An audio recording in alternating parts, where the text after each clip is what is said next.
Yannis Pappas.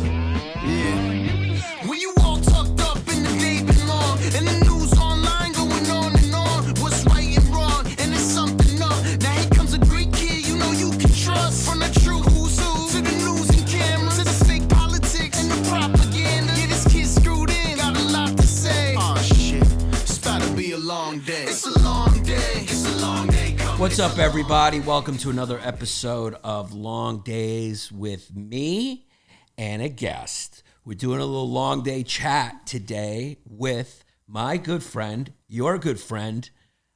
Depending on the context you've seen her in, you know, you may know her different ways. She's a podcaster. She is a adult film star. Sure. Is that the way to? Yeah, that's like the most PC way to do it, right? Has PC hit the Oh, yeah. So I would call you a performer. Yeah, or entertainer. But if you say porn star, it's like aggressive to like Right. the other person. So you're trying to like save them the embarrassment more than yourself. So That's true. Yeah. Right. Yeah. It's like, because you're being aggressive. straight you're to a it. fucking Yeah, porn there's star. no warming up. Just Even though the word star is in it? I think it's just the porn. You're leading with porn. Okay. Right. So you gotta like ease them into it. You're right. I liked it. Pornography is kind of like, it sounds like Yucky. a curse, like Yeah. porno. Yeah. I like sexual performance arts. There you go. Yeah, that's a Yeah, good one. I'm an artist. You're an artist. Yeah. You truly are. And when you meet somebody, can you tell if they've masturbated yeah. to you? Yeah. You can. Yeah. It's like like from like across the block. You can see it. It's like an energy. Yeah. Like, because they kind of recognize you. Right, and then there's like a moment of like embarrassment because they're like, I want to go say hi, but then she's gonna know that like I've seen her naked and I've been intimate. Like, Yes. you know, it's this whole thing. But Because we're like in similar, we're in similar fields in the way. Well, we're both podcasters now. You got great podcasts, and we're both parents. yes, Yeah, and we're performers. yes, Yes. Check. But similar in the way that like when you get recognized as a sexual performance artist, I say I had porno in my head and I went, I've been corrected. I've been corrected by a woke sexual performer. No. No, how dare you? I know you're not woke. But like, so when you're like a comic who's kind of gotten a little popular on the internet, there's like a group of people that know you, you know, and they do that kind of thing. Like, is that, especially because I got popular a while ago for characters. So people would always like give me that, like, is that him? And so you probably get that at first too, right? Like, wait, is that her? And then like it goes like, oh yeah, that's her. Yeah. Yeah, it's actually more when I'm out with my husband that it's like more frequent because I think he like verifies that it is me, right? It's like, okay, well, there's like 2 points where now I'm sure because I force him on my Instagram and stuff every now and again. So your husband was... No, He he's a wasn't regular guy. He's a regular guy. Yeah, regular guy. So how do they recognize him? Because, from my Instagram stories. Oh, you throw him in there. And he gets so mad. He's God. like, would you turn that off, please? It's good that you married someone who's not a performer. I couldn't do that, Oh, I yeah. did the same thing. Yeah. I mean, 2 egos, 2 narcissists can't do it. And honestly, like there is truth to that, right? Like you have to have like a little bit, hopefully like a healthy dose of narcissism if you're a performer because like you want the attention. Yeah, you don't want to go right? out there and just like, if Don't you're a look sexual at me. performer and be Yeah. wait, I really got to take my, I can't. Yeah. Yeah, exactly. Yeah. Yeah. So healthy dose. Unless it's that niche of porn. Right. Is there that niche of porn where Yeah. it's like shy girl? Yeah. But like for real? Because that's the thing about me with porn. Like when I watch sexual performance arts, I gotta feel like the people are like into it. I have like this thing where I'm like, does she want to be there? Does he want to be there? Do they like each other? I kind of have a girl brain in that way. I'm That's going like, the is healthy everyone having a approach. good time? I want to make sure that this is I ethical. can't deal with like the dead eye kind of like, yes, daddy, yes. Yeah, you can almost picture them scrolling on Instagram below like, the frame. when do I get paid? Is this over? Yeah. So, but it's become very niche now. It's become like, in some ways, it's become, in my opinion, a little too niche, where it's like you can find like the most specific porn you're into, and then you can almost get hooked on that a little bit because there's something about porn, sexual performance arts that is. It's not. Is there something unnatural about watching on a screen with no smells? You don't know the person, no context. whatever? So they've done neuroimaging on this actually, and it does show up differently. It's very similar, but I can't tell you what the differences are. But like a neurosurgeon or neuroscientist could pinpoint, like, yes, this is them climaxing at a porno, and this was them doing it in real life. However, when it comes to like benefits of like relieving anxiety and all of that stuff, it's actually the same. So you can get a lot of benefits from it. So contrary to all anti-porn people, there are like healing benefits to it in moderation, like anything else. That right? makes sense. That makes sense because there is a little bit of a stress relief when you for sure when you bust a knot. Yeah. When you squeeze out the glue. It says it's like one of the only moments like throughout your day that you actually have like a clear mind. Yeah. So there's like almost like you're transcending in that moment, and then the rest of it's like a gerbil and they're just spinning. Yeah. Well, there's that moment of clarity comes for a guy at least, which is your demo, right? Yeah. That comes after a little bit of like, where am I? What did I just do? Why am I scooting around? Because you do the scoot. I don't know if you know about the poor. I don't know about the you scoot. can't see. Yeah, no. You can't see your audience. It's probably a good thing though. Yes, it's a very good thing. Because what happens is you like guys. I don't know if all guys do this. Jesse, you confirm. Is there's like unless like there's a guy who's like the masturbator who masturbates too much is the guy who's like prepared with like a sock or like a shirt. He has a masturbation room or area. But the guy who's just like sneaking away from his wife or just kind of yanking one out here and there, he does like an embarrassed scoot where if like someone broke into his house or apartment at that moment, he just has his pants around his ankles and he's trying to scoot to like a paper towel. Okay. And then there's just this wipe thing, and then it's like dry everywhere, and then you're just like, fuck it, I only have dinner with my family later. Nobody's gonna, because you really should clean yourself up. Yeah. But you just go like that, and you're like, should I even wash my hands? You're like, nah, it dries, it's fine. So are you allowed to masturbate? I'm allowed. Yeah. You're allowed. Okay, that's good. I'm not like a Mormon or whatever. Well, like I mean, you'd be shocked in some relationships, like the wife or the girlfriend or whatever actually gets like really mad. Right. No, And that so would be that's weird. That would be a little controlling, right? That would be like a little Hitler. bit. Yeah. Seriously. Is Okay. Well, speaking of which, so this Yeah. is actually like a perfect segue to my gift that I brought you. You brought a gift? I did. I brought a gift. Oh my God. All right. So can I guess? Yeah, sure. Guess first. Well, it's in a generic brown paper bag, so I'm going to assume it's not from Bloomies. It could be from a bodega. Could be from a bodega. Yeah. Okay. All right. It's phallic. That's for sure. It's phallic. I'm going to guess it's either here's my deal. This is how good I am. It's phallic. We'll start there. Okay. I'm going to guess it's either a case of booze, because it feels like that, like it could be booze in it, or it's an electronic pussy. Eh. Okay. So I heard you It's on the fleshlights. Rogan. I was close. Yes. Yeah, and you were saying that you haven't tried one, and then you went Yes. on like a 4 or 5 minute conversation. So I figured I would get you said fleshlight. So this is where the babies are made, huh? Yeah, exactly. So you don't have to do the scoot. Yeah. You know what I mean? But wait, there's You take that out. That's so you know it's not 'cause I was used. about to say there's like a Britney Spears Cardboard. device in there. Didn't she have something put in there? No, what? Oh, Yeah. IUD. She had an IUD Yeah, in it, that's which different. is not a imposed explosive device, right? In Iraq, they used to do those. Yeah, no, Like that's if you different. bang her and then they're like, Yeah. someone yells Ali Akbar. Oh my God. So is this modeled after someone? Well, so I went back and forth. I was like, well, do I get you a different one or And do also, I get? where's the clit? Because That's- it's clitless. And I'm a feminist, and I will not fuck anything where this machine is not getting pleasure either. The molding process is not that intricate, unfortunately. Okay. Yeah. So I went back and forth. I was like, do I get someone else's or do I just get mine because I have them? So that's mine. Yeah. I think I'm allowed to masturbate. I'm not sure if I'm allowed to fuck this thing, though. Use it with. Is that cheating, though? No. Because I'm not fucking... This is... Yeah. So wait a second. If you're... Because Jesse's an artist. He's like a painter and stuff and a sculptor or whatever. Mm. So what increases in value is if you control the supply. So have you ever thought about, like, you do limited prints, right? Like, so Jesse will do like a sculpture and then make like a couple of copies of it, an edition. So it's like 10 max. Have you ever thought about like limiting these? Because these puppies, if you limit them to like 10, you could sell one of these motherfuckers for like $100 million. If there's only 10 other. That's true. Unfortunately, like I don't own the rights to it. I just get a little piece of the sales. The patriarchy owns the right to this? The patriarch does, yeah. You don't own the right to your own vagina? No. So the fleshlight does? Yes. So you sold your... It's licensed too. Yeah, you sold out to the man. I did. Yeah. Now this, it's embarrassing enough scooting over with your pants around your ankles. I can't imagine... Then scooting over to the sink and still holding this thing. I forgot to put my pussy down. Well, now they have like a machine for that thing, so you lock it in, and it's like this really big contraption, and it syncs with whatever movie you're watching, so it goes at the pace of the performer. Oh, wow. So it gets a lot more intense than just that. And I'm like, well, what do you do with that? Wow, this is gonna stay on the set.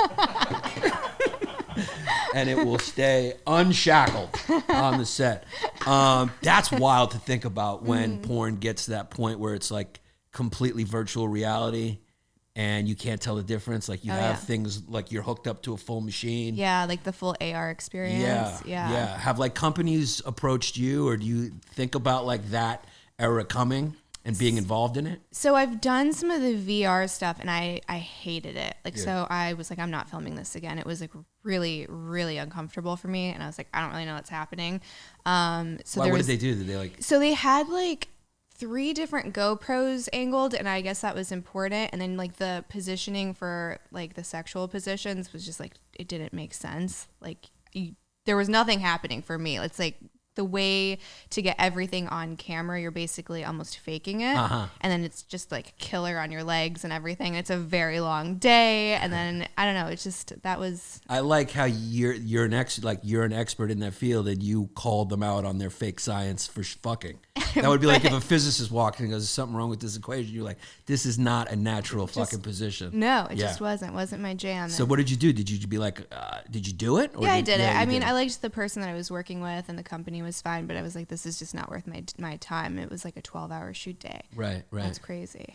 Now, how, a lot of these guys that are in porn, they're like, there's never small dicks. They're always I've seen like... a couple that were like... Asian? No, okay. I actually don't know a lot of male Asian performers. They're like, I mean, they don't.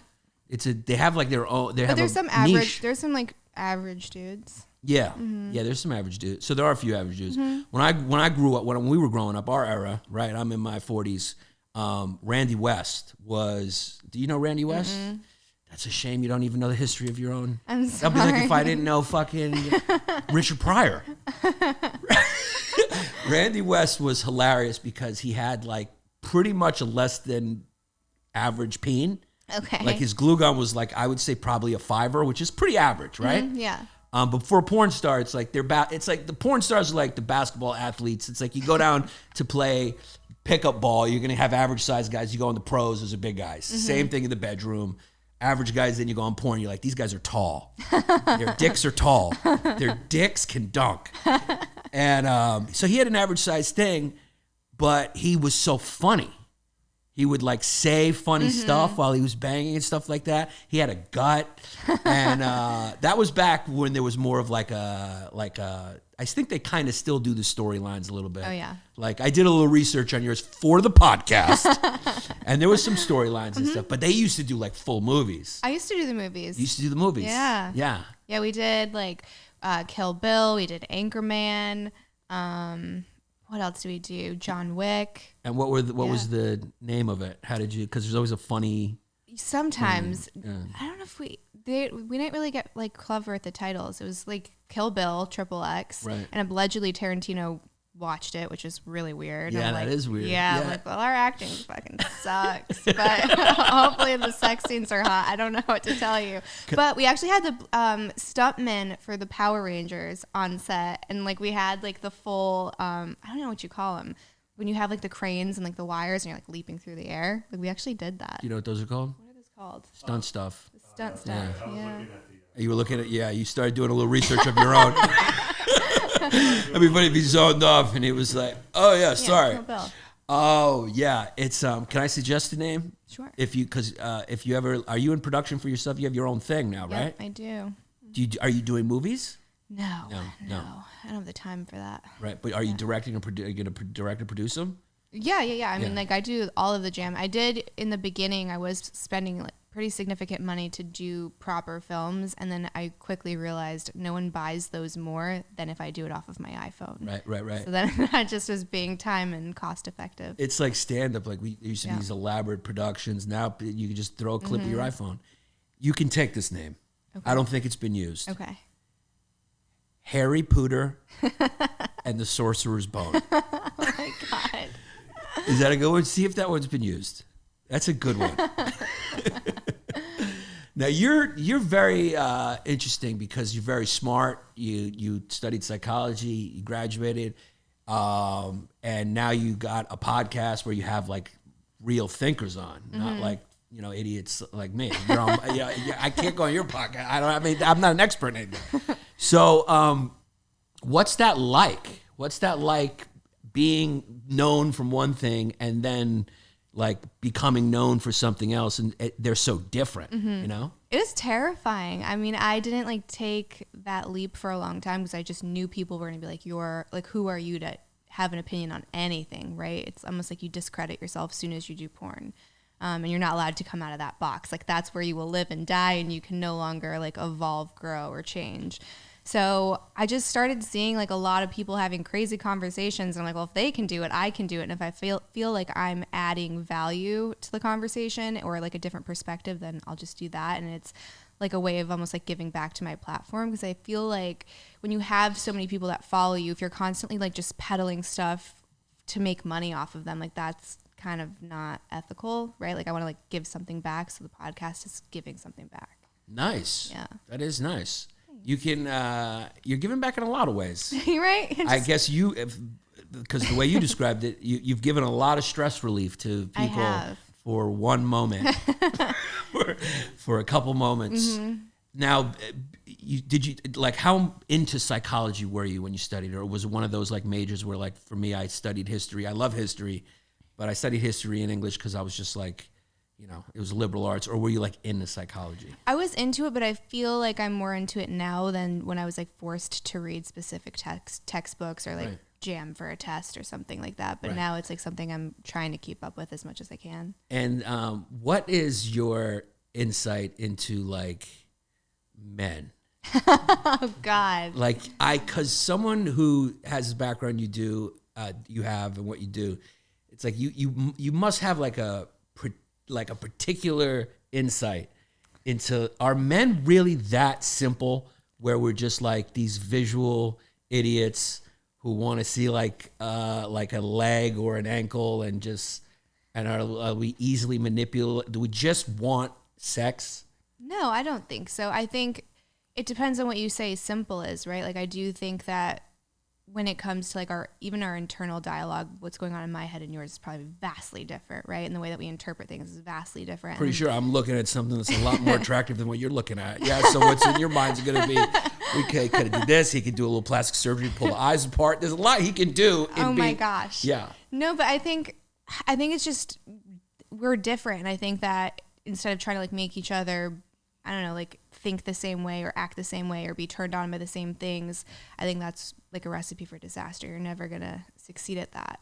So I think it's just like trying to understand the other person. But no, I mean, we both like seek out pleasure, right? It's just in different ways. Like men tend to be more visual and they don't need like that romantic connection or like that investment per se. Like it's a lot easier for you to get where you need to be. And then women tend to want that investment from men. Right. And that's fine. But you have to define like what you want out of the relationship or what you want out of like that moment that you're seeking pleasure. Like, are you just watching a film and like it's just 5 to whatever many minutes and you're there to do business, or are you dating someone? So hopefully you show up differently in each scenario. Right. Do you know what I mean? Right. I do know what you mean. When you met your husband, did he know your work before? Was it like, was he like, this was just what I imagined it would be like? So it's so weird. So he tells me, and like, I've not known him to be like a liar or anything, but he was like this playboy, like always dating 10 girls, like getting like constantly. I would walk into a bar, and this is before I knew him, and I'd see him getting slapped in the face all the time. Like that was who he was, right? Just didn't give a shit, and he was just there to have fun. And he was like, well, I'm never going to like really invest in a relationship because like I want to be a successful like entrepreneur and I don't want to give up my dreams for like a woman and children. And I like to be like have that sexual liberation, and that just doesn't exist. I basically would have to marry a porn star. Like that's what he told himself growing up. He wished it into reality. He did. Yeah. So I was just doing webcamming when I met him, so just like solo stuff, and I was thinking about getting into girl, so like very softcore. Which you started as. Right, for a long time. So Right. he's like, this is fantastic. Like I don't have an issue with this. It was like when I switched to more extreme or explicit scenes that was like a conversation, and there was definitely like a lot of bumps and just trying to like navigate it together. So there Like, was, what do we do? it was a little bit of an issue because for feelings sure. are involved and stuff Yeah. like that. Because some people are different, like you said, Mm-hmm. and some people enjoy that. Some people like actually like watching their wife get, you know, have sexual performance arts with another guy. But generally, most guys don't. Correct. Most people don't. Most women wouldn't like it either. So I get it. So that's interesting to know that. So how did you navigate that? Lots of like just open communication and like honesty, right? Like Yeah. he had to trust that he could like bring something to me, and I wasn't going to be like, well, how dare you? We made this decision together. So like having that space for him to like be like, I don't know what to do with this. Everyone's calling you a whore and everyone's calling me a simp and I don't know what to do. And me not getting mad at him for that and like just like letting him feel what he was feeling. And then That's like, really what's mature. the goal? Yeah. Are people still doing that? Like calling? Oh my gosh, he whore gets and, called like a cuck all the time, or he'll be like, your People- wife's a whore, or you're a pussy to him, and his DMs are filled all the time. It's crazy. Yeah. That's so crazy. I know. You would think like that's the thing. It's like, I don't know if we deserve freedom. I really don't know if we deserve freedom. Like, what do people want? It's like, you don't want that? It's like you're watching it, you're jerking off to it, but like, I'm the whore. And it's like, would you rather live in a society where where women were not allowed to do that, or people weren't allowed to do that? Or it's really crazy that people are still like that. It's super hypocritical, right? So like if you look, did you follow that whole Turning Point USA thing with Brandy Love getting kicked out of one of their events in Florida? No. So the MILF category is interesting because there's really only like a handful of performers in it. So like the ones that are doing well are like super famous. So she's like a very openly conservative porn star. So she goes to this event just like going to listen, like not speaking, nothing, just bought a VIP ticket. So people started to recognize her and ask her for pictures. And she was dressed like very modestly. Like you would think that she was just like any other mom that was there.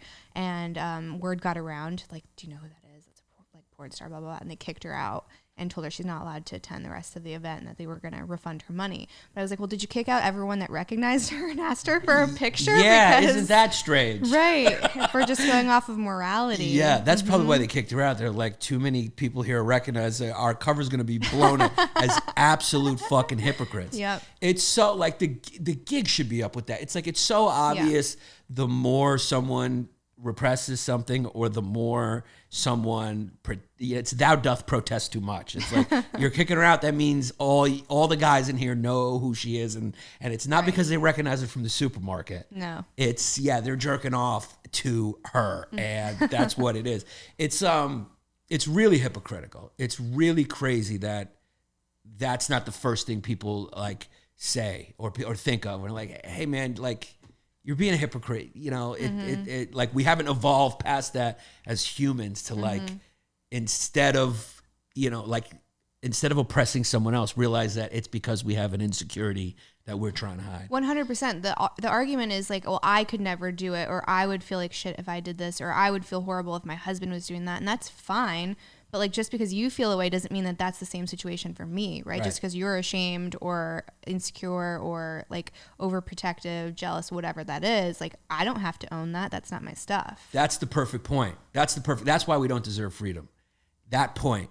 That's exactly the point. I've thought that many times. And it's not just with that context, but like any context, right? So it's like when you meet a conservative and they're like, they don't like a trans person, or you meet a woke person and they don't like someone who likes family, or you're going like, oh, so you want your type of freedom. Isn't the definition of freedom is like coexisting with differences and letting people do what they want. That's what, when you follow freedom to its logical conclusion, everyone's doing something a little different because they're free. Because the opposite of that is everyone doing the same thing, which is kind of like that fascist that fascist tendency that everyone has that they don't see. It's like a blind spot where they're going like, these motherfuckers, these fucking cooks, these motherfuckers, they're against freedom. And they're like, why? And they're like, because they don't like this, this, and this. And you're like, oh, they don't like the stuff you like. Right. You know? And you're going, oh, yeah, you're right. But my stuff is the good stuff. And you're like, is it? How?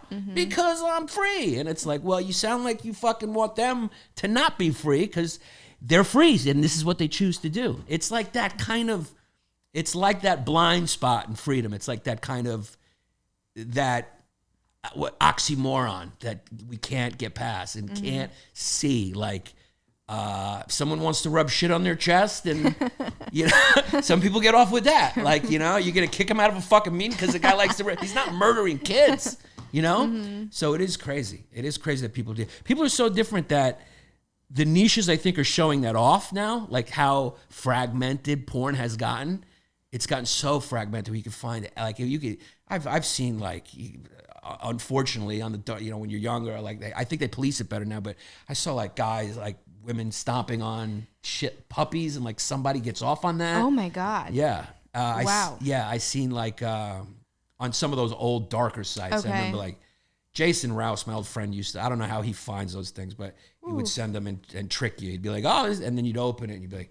Then there's guys who just so like to get fucked up. kicked in the nuts. Yeah, that's still a thing. Yeah, that's a thing, right? Yeah, I've never done it. I've been like requested. I'm like, I'm not okay with that. That's nuts. Yeah, that's Like, too it much hurts. for me. I never understood the fusion of, like, isn't violence the opposite? I can understand a good hair pull, but I mean, fucking me, kicking me into dick earrings? Yeah. That's no good. No. That hurt, like, that, like, physiologically hurts, and I don't know how, and then you'll see them, they'll be hard while they're doing it, and you're like, How's that even possible? how's that even possible? It's like someone punching you in the face and you're getting hard, but that's the gap, that's the range of, like, psychology in humans, like, and I wanted to ask you about this because I know so many people are curious about it. And I know I've done a lot of research and I'm obsessed with like, there's a few things that have taken me down. I get obsessed with things. I'm an obsessive personality. I'm obsessed with hyenas. We had a podcast. And I'm obsessed with trans people. Like I did a character that was trans. I'm like being born, because I truly believe that the majority of them at least, like they feel like they have like a female brain, and they've done CAT scans. Yeah, they have dysphoria, and they feel like a female. And you look throughout history, there's always been like effeminate guys. And if science was, you know, if science was there, they would have done that. They would have been like, you know, make me into a girl or whatever. So what is your opinion on guys who find trans porn specifically erotic? I don't know. That's actually one of the number one categories in porn, and I know. it's been for That's a long why I time. asked. And it's like number 4 or 3 or.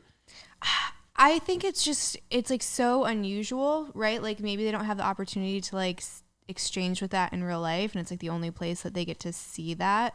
You know what I mean? Like That's it's a good, yeah. Like I think it's just like the nuance of it, maybe. Yeah, Just like that fascination. Yeah, it's they've also done studies, and it's like no gay guys are into it. Like it's all straight it's guys. Straight guys, yeah. Or like I guess bi, but the majority, like the overwhelming majority, are straight guys. And I wonder, it's weird. It's an interesting thing to me because I know a lot of those women, like they may get the full surgery where they turn it into, you know, they cave it in. Yeah. Where they slice and put it in. Yeah. They make the outie into an innie. Right. But that's not what the guys who watch it want. And like, so in that porn, like, so it's weird to me because I'm like, are they happy doing it?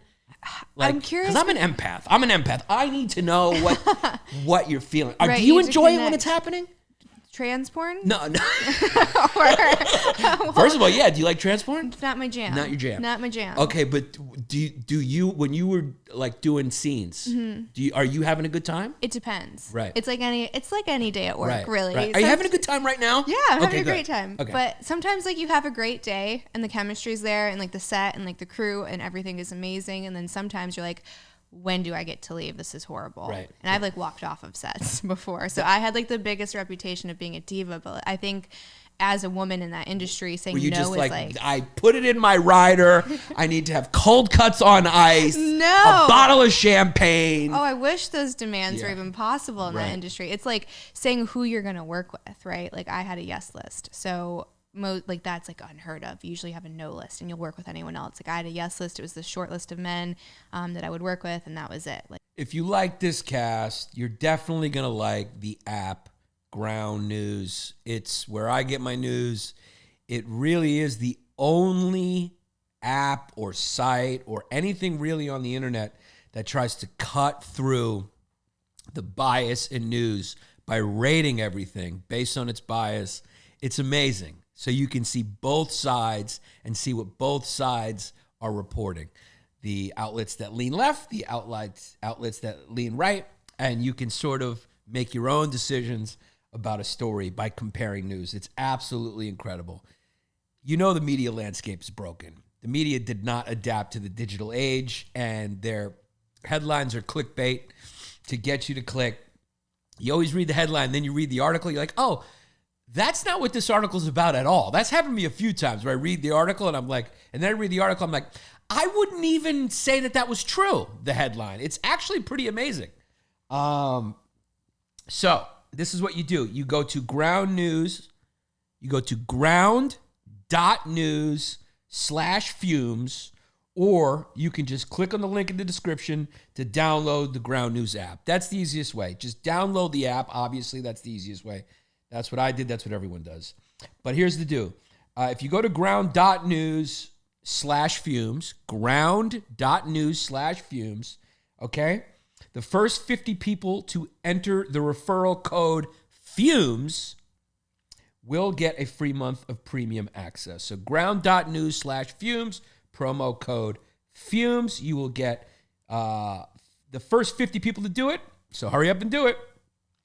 Will get a free month of premium access, which is a level up, or you could just enjoy it for free. So just get the app and enjoy it so much.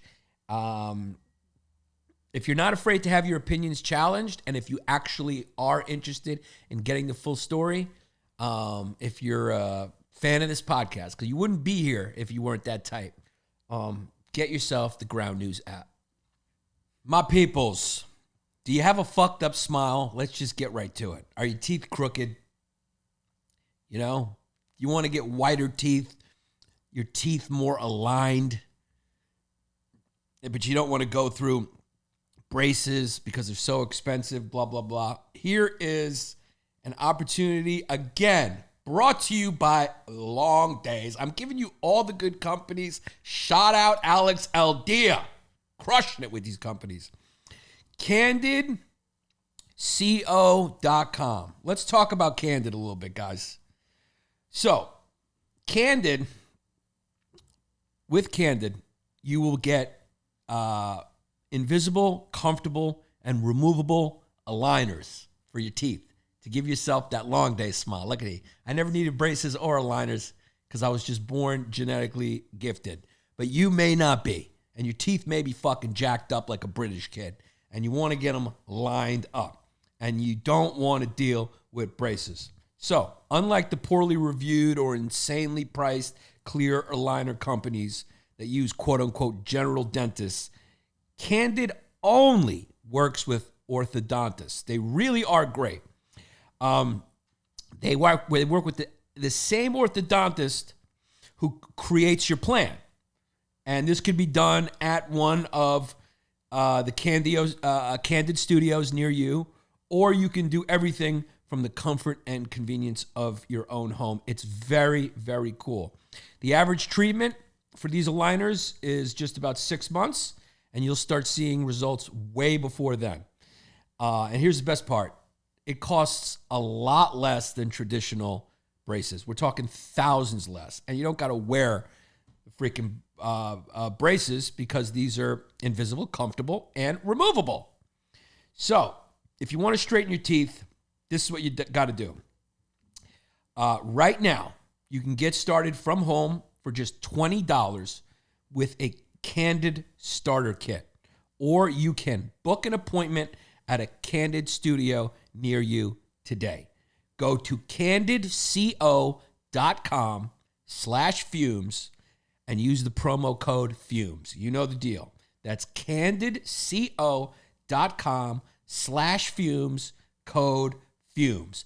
Take advantage of this limited offer for a $20 starter kit to get it started. Spring into action, guys. It's affordable, it's convenient, and you'll have a better face when it's done. You'll be more confident when you're laughing at the LongDays podcast. Thank you, Candid. Now go get yourself these aligners. Guys, if you're like me and you're a married kid and you don't like the generic silver, gold, boring band that your wife picked out with her wedding ring or you picked out together, and you want to get yourself a little bit more of a manly band, one a dude would wear, maybe with a Cubs logo on it or a Yankee logo, but that is not what they're limited to. You have to go to manly bands. I actually love these, dude. I was just perusing them, even though I got my own.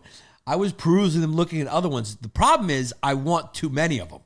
They're really nice, and they range from like really high-end bands to like affordable ones, and you also get these free ones, which is like a silicone ring, which is what I wear all the time, just because me personally, it's just much more comfortable.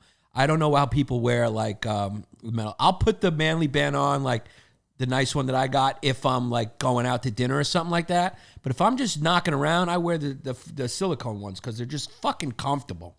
So, and you got to just go to Manly Bands and check them out. Go look at all the cool rings that they got, peruse, and buy one. Get yourself one. You will not regret it at all.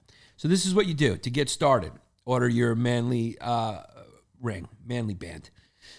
You go on the site, you order your manly ring sizer, right? It's very simple. They send it to your house. I did it.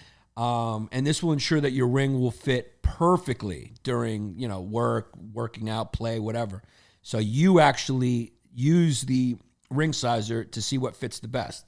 Once you know your size, that's where the fun begins. They got an insane selection of materials to choose. They got gold ones up there. They got wood ones up there. They got even antler, steel, even dinosaur bones if you're a wild goth kid or whatever. And all types of materials. You can choose one from their curated collections. They got like a Jack Daniel's whiskey barrel collection and others. So check it out. So once you've selected your band, Manly Band offers free shipping worldwide, a 30-day exchange policy. So if you don't like it or you want to change or you like another one better for some reason, you got 30 days to change and a free warranty. I mean, you can't beat this. While there might be a 50% chance of your marriage not working out, there's a 100% chance that you're going to love your band. And I read that line from them because it's funny. It's cheesy and funny. So this is what you do. To order your band, very simple. You go to manlyband.com/longdays, okay? And you will get 21. It's very hilarious that they made it 21%. You get 21%. 21% is better than 20%. You get 21% off plus these free silicone rings, one of which I'm wearing right now. So you're going to get a free silicone ring and you will get 21% off your Manly Band. Go through the process. Just go peruse them first. Look at all the cool bands. Look at the ones that are in your price range and what you want. And then call. They send you the ring sizer. Boom, you size your ring, and you pick it. It's very simple. So that is manlybands.com/longdays. You'll get 21% off, and you'll get your free silicone ring. These are the best damn rings out there, dude. For real, their selection's incredible, and it's the best. They have everything anyone would want. Like I said, the selection is so big, it's hard to choose. So that's the only problem you're going to have is picking one. So check them out. Manly Bands. I love them. So we were talking about that short list of yes men that Yes. most girls have a no list. Right. You had a yes list. Right. So Did that mean that there was nobody you wouldn't work with? No, so it was pretty much like that was the only. Oh, people the only one. Yeah. So you're basically saying no to everyone else. Yes. So what was the determining factors for that? I asked a couple of my girlfriends that had been shooting boy girl for a lot longer than me. So like, who is like just a nice, like pleasant person to be around on set, right? Like I don't want, like I've been on sets where the guy, and he wasn't there for me. He was like for another scene, and he's like, I just can't talk to the female talent before my scene. Like, don't even talk to me.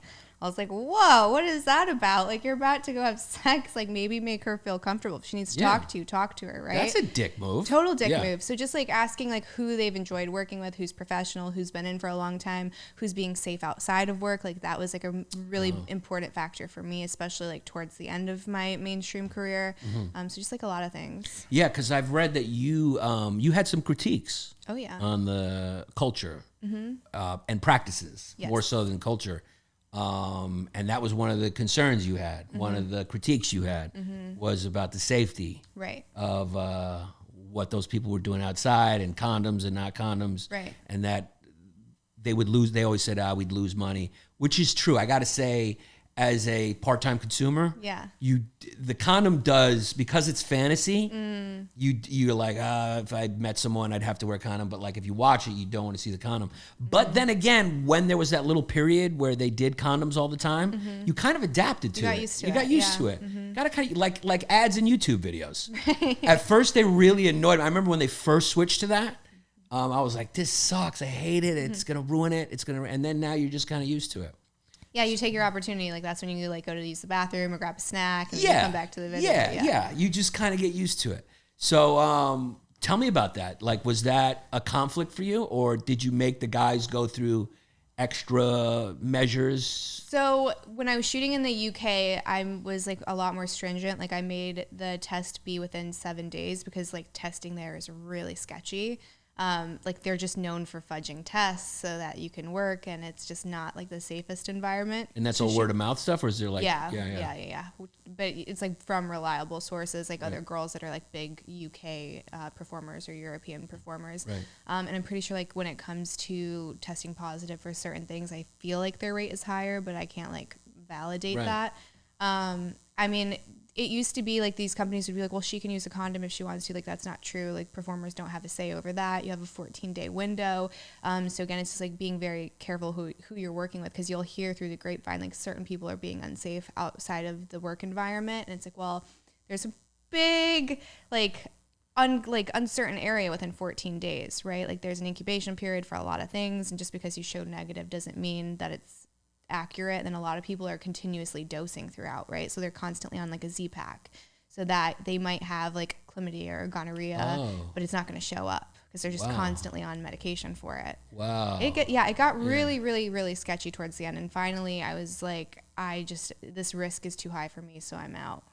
Interesting. So that's why you kind of got one of them. Several reasons. Yeah. What were the other reasons? I know being a mom, it became, that was like way after. That was after. Yeah. But it's like, I like believe that like the universe or God or whatever will like give you signs for things. Like I firmly believe that. So I feel like I just had all of these hints that were like time to go kind of a thing. So like really bad contracts that fell through for like really unethical reasons. Like I would show up, fly all the way to the UK for a scene, and they'd be like, oh, today's like a gangbang. I don't do that. Like I was like always like a pretty performer. I didn't really do anything super intense. So they would try to like bully me into scenes. And they're like, well, maybe because she's all the way across into another country and she doesn't know anyone, that she's just going to buckle. And I was like, you don't know me. That's not happening.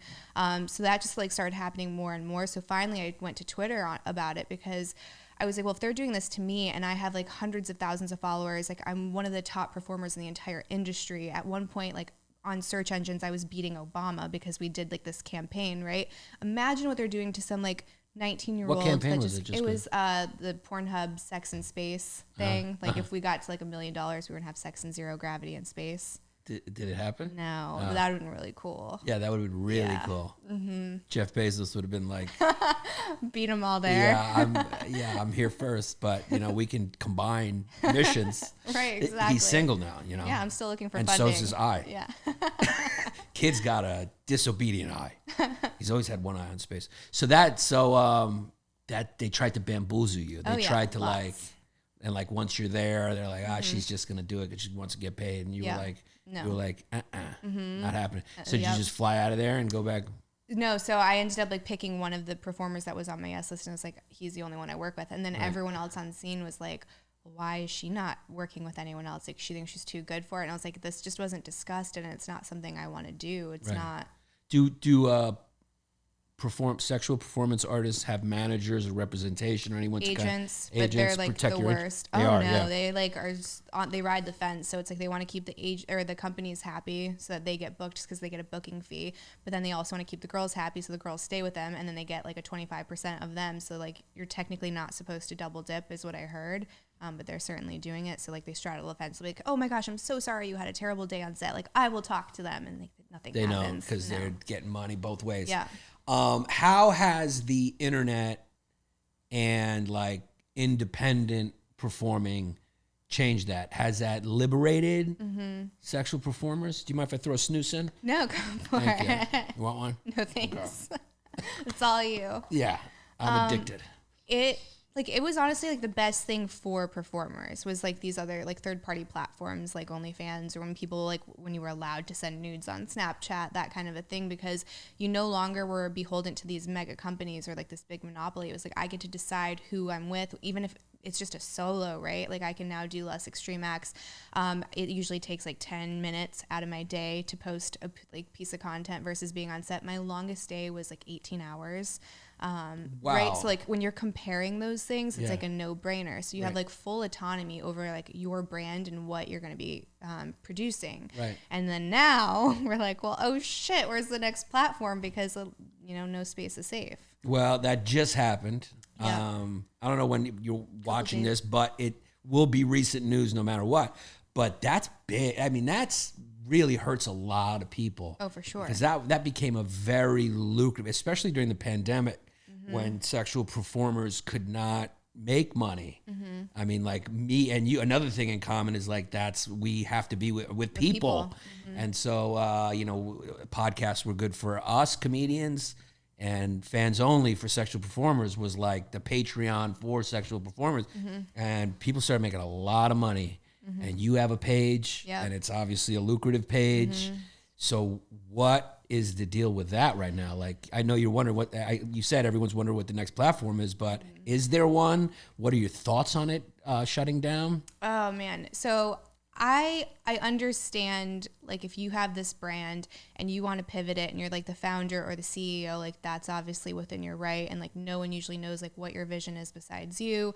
I also know that just to like get a bigger eval, like you just want to get like more seed funding, whatever it is, in order to do that transition, like you have to ask yourself, like, to what point are you willing to like push those ethics though? Because if you built a brand based off of a marginalized group of people, right? Like you can't argue that they're not, like sex workers, porn stars, like once it's found out what you do, you can't get a regular job. I mean, we've lost loans because of it. I live in the South, so we, like prominent families in our city will tell other people like not to associate with my husband and I because of it. Like there's this huge cost. That's infuriating.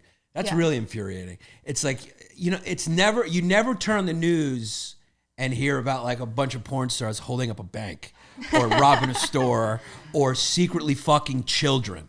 I mean, Catholic priests are still like upstanding members. And I'm not saying those priests are molesting, but it's like there's something wrong in that organization where there's like been the like endemic like mass rape of children for maybe 2,000 years, like that just came to light.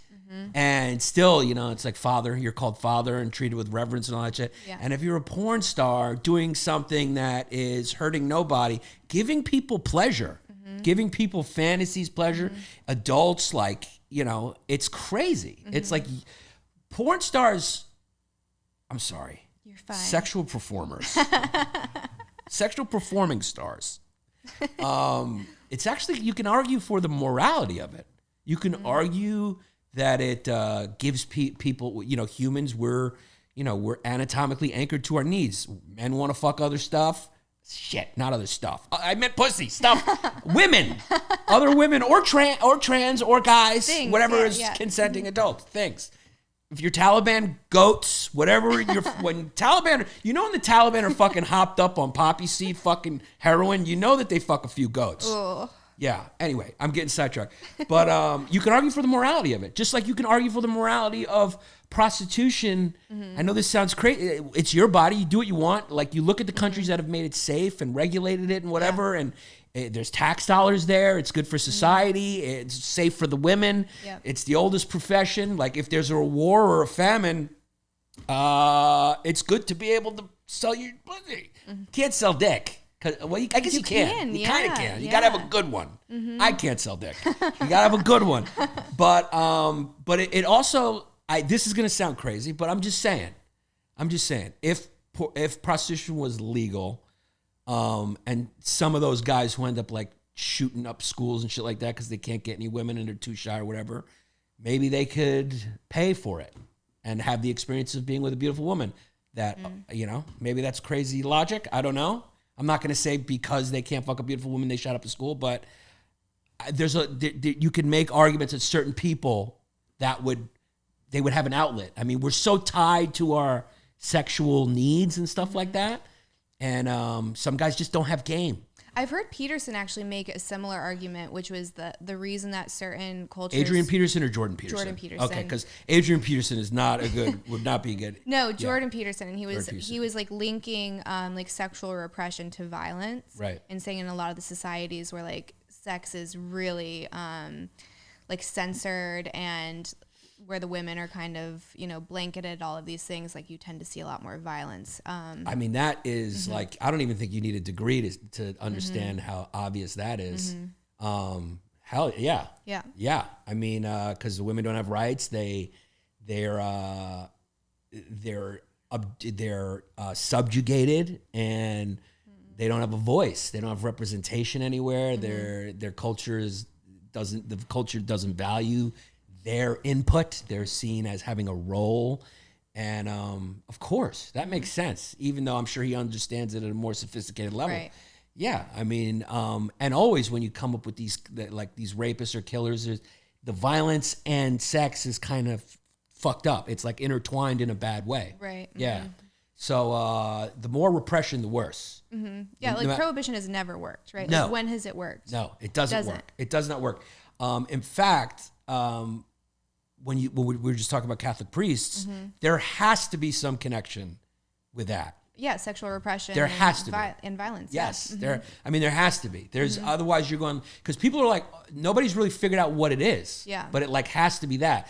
You give a guy a job and you say, if you come, you're bad, you're going to hell. Right. I don't believe that it just attracts all these pedophiles, because when you look at the numbers, like the percentage of pedophiles in the Catholic Church does not equal the percentage of pedophiles that there are in like society. Like, I mean, it's so prevalent. Like, I know people who've been molested by priests. It's like COVID. Yeah, same. It's like someone who knows someone who had COVID. It's like someone who knows someone who's been molested by a priest. Yeah. It's so fucking common. Yeah. And that's in the first world. I can only imagine what's happening in the third world, where the Catholic Church is like the only functioning thing in Africa and certain Latin American countries and whatnot. The poverty and those people have no voice. Right. So I can only imagine how high it is there. There has to be some link between the repressive philosophy of Catholicism that makes them do that. You can't have sex with women. You can't marry. You can't use your dick, and it's got to somehow make it weird, right? And that's where that's why I'm interested in you, because you're a psychology major and you're a sexual performer. So you know men's lusts, you know how so you think there truly is a link between repression and violence. Oh, for sure. Yeah. Yeah. And can you see it like in certain performers and other ones, like certain guys that you can tell that they're a little more violent? So the thing is that I never had like super close outside relationships with anyone, like to where we were friends or got to know them, like who they really were off of set. But like there's definitely some men in the business that like get off on being like a little bit more rough with the female performers. Like I didn't work with any of them. And I think the issue with that was a lot of the girls, especially the younger ones that were in, like, thought it was hot or like weren't really understanding what it was about, right? Like, because I, like, don't get me wrong, like, there's times where, like, I love having rough sex, right? Like, if you're in a safe space with someone that you trust, that context, can be right, like, that can be great. But if I don't know you and we didn't, like, establish boundaries, and, like, you're not going to know, especially when my job is to perform for a camera, like, what's going on inside my head. So if you just, like, punch me on set, that's a huge fucking problem. Right. But it almost became like a badge of honor for some of these performers, and they were like, I can handle that. Right? Like, I'm an extreme performer. And it's like, no, that's not okay. Right. That's not okay. Was that typically younger performers? Yeah. Or ones that maybe had like a really like messy background. Which not all performers do. That's the stereotype. Right. Yeah. I mean, there's a mixed bag, right? Just like anything else. Right. Those were two of the critiques that I heard you have. One was like the violent porn being dangerous for younger people. Because of the context, lack of context, I should say. Also, like we mentioned earlier in the podcast, like the level of violence with some of the porn. Like, I'm all about, like, you know, not censoring things, freedom of expression, obviously, but like everything has a boundary, right? Like, we don't have complete freedom, and we never have. Freedom without responsibility is tyranny. Right. So, like, where's that line, and who's going to establish it? Like, obviously, you don't necessarily want the government to come in and regulate it, but who's going to do it? Unless it's Bill Clinton. He'll be like, all right, we'll have a long discussion. We'll figure out. He'll make it good. Yes, that is true. And some of the porn you see, it's like, whoa. Right. You know, you see things like when they clamp and shit, and like people hang, like shit that's like. And it's not even behind a paywall, which is like. That was something that you brought up, and why it's important to be behind a paywall. Right. So young people can't access it.